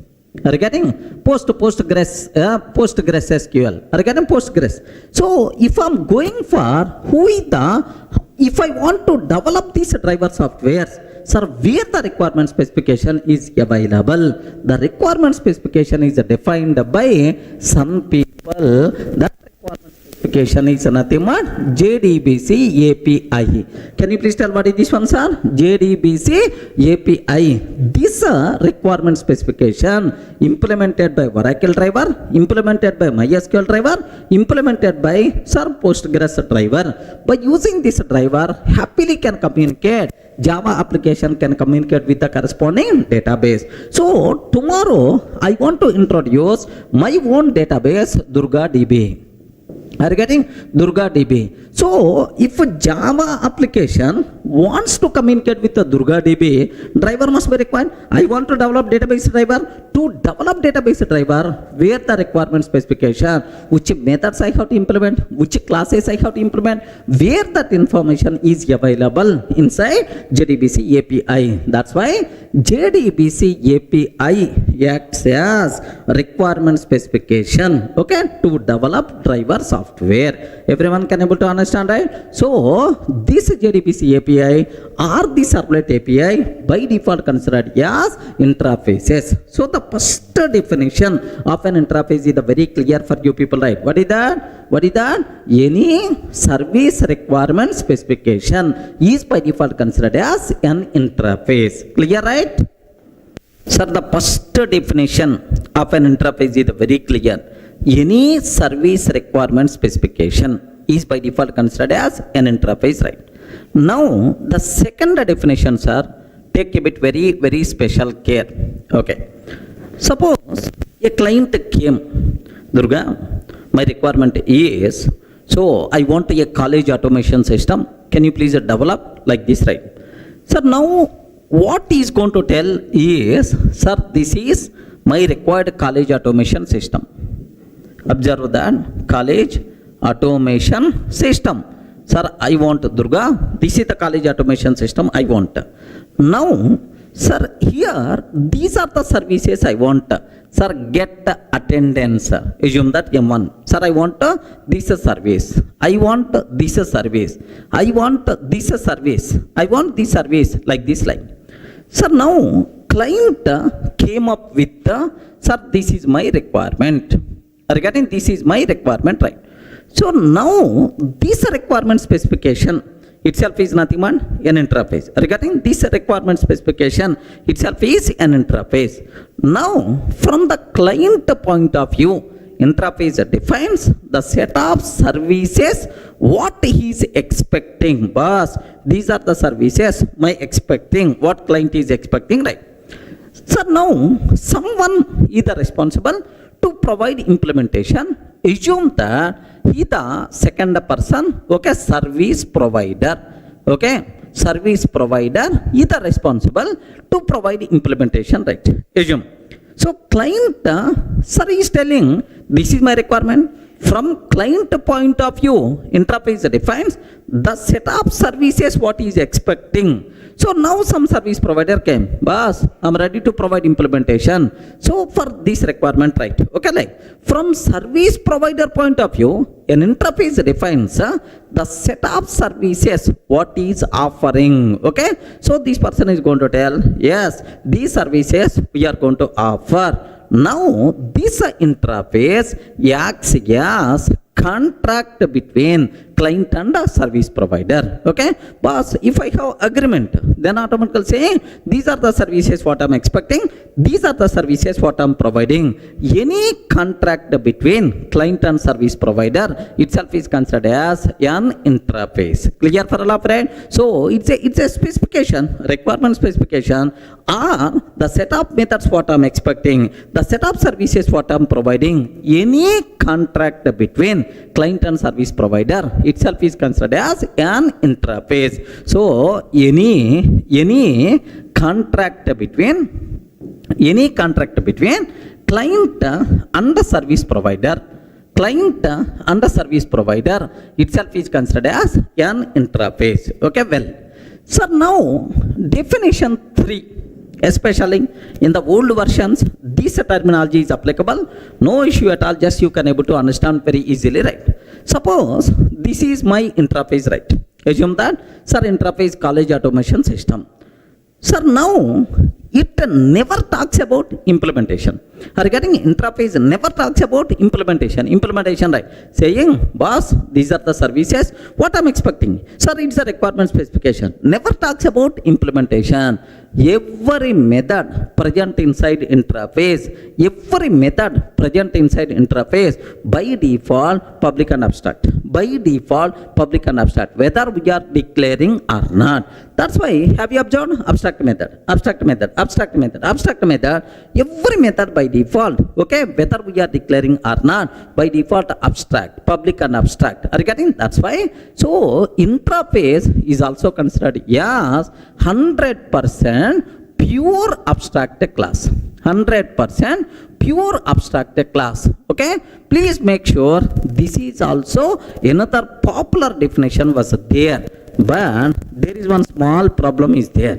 From 1.8 version onwards, inside interface, default methods are allowed, static methods are allowed. From 1.9 version onwards, yes, inside interface, private methods also allowed. That's why this definition generally we can ignore. Remember that. So this because default methods are also allowed, static methods are allowed, private methods are allowed from 1.8, 1.9 versions onwards. That's why. So just we can ignore this definition, sir. So what is an interface? Interface is nothing but any service requirement specification.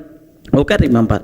Next, sir, do you know, or any contract between client and service provider itself is considered as interface. Interface having some requirement, someone is responsible to provide implementation for that requirement. That the person who is going to provide implementation is by default considered as service provider. Clear for all of you, right? Then immediately we ask, sir, we are very much interested about default methods and the static methods also. Don't worry, sir. Sir, I will provide one separate section with the 1.8 version enhancements with respect to, sir, interface. Means, first default methods and static method. What is the purpose? What you have to use? What are various loopholes are there? But make sure that the section is optional. We are not required for the exam sake. Just for your awareness purpose, after completing this section, immediately you can able to see that section. Clear, right? Just optional, not important for the exam. Just for your knowledge sake, I'm going to provide. Okay, that's it. So, what is an interface? What is an interface, right? Any requirement specification, any contract between client and service provider is by default considered as an interface. Clear? Sir, in the last video, we covered very clearly what is an interface, theoretical thing. Anyway, not required for certification exam. Just for your idea purpose, I'm telling what is an interface, right? Now, how to declare an interface, how you can provide implementation for that interface. Very simple. Have a look once, sir. I'm taking, sir, interface, interf. Just the interface, interf. Okay, here I have public void M1 method is there, sir. This is the first service I'm expecting, public void M1. Sir, second one, public void M2. Okay, it is the just requirement specification itself is a interface concept, right? Now, take very special care about this terminology, right? What is the point is, sir, now I will ask, anyone, can you please provide implementation? Just I have, this is the requirement, like this, right? Now I have you observed, what is an interface? Interface itself is nothing but what? Just the requirement specification. Just it never talks about implementation, right? Okay, well, now someone came to provide implementation. Okay, how we can provide implementation? The class is responsible to provide implementation, right? So interface we can define by using which keyword? Interface keyword, right? Now take a bit very special care. A person came, class service provider. Class service provider. This service provider is telling, boss, I'm going to implement your requirement. So you have some requirement, right? I will implement. I will provide services for your requirement. Like this person is going to use implements. Are you getting right? What is the keyword we have to use? Implements. Implements interf. Like this is taking, sir. Okay. Now, the very important point you people should aware, sir, it is an interface. Interface is a keyword. Next and after that, here implements is a keyword. So a class can implement an interface by using which ones are implements keyword. Clear, right? Next, sir, I'm taking void m1 void m1 like this. I'm taking, sir. That's all. Sir, think very carefully. Sir, just he's telling that boss, I'm going to provide implementation for your requirement. He provided like this. Now, can you please tell, is it valid implementation or invalid implementation? Remember, so for our certification, there are, sir, own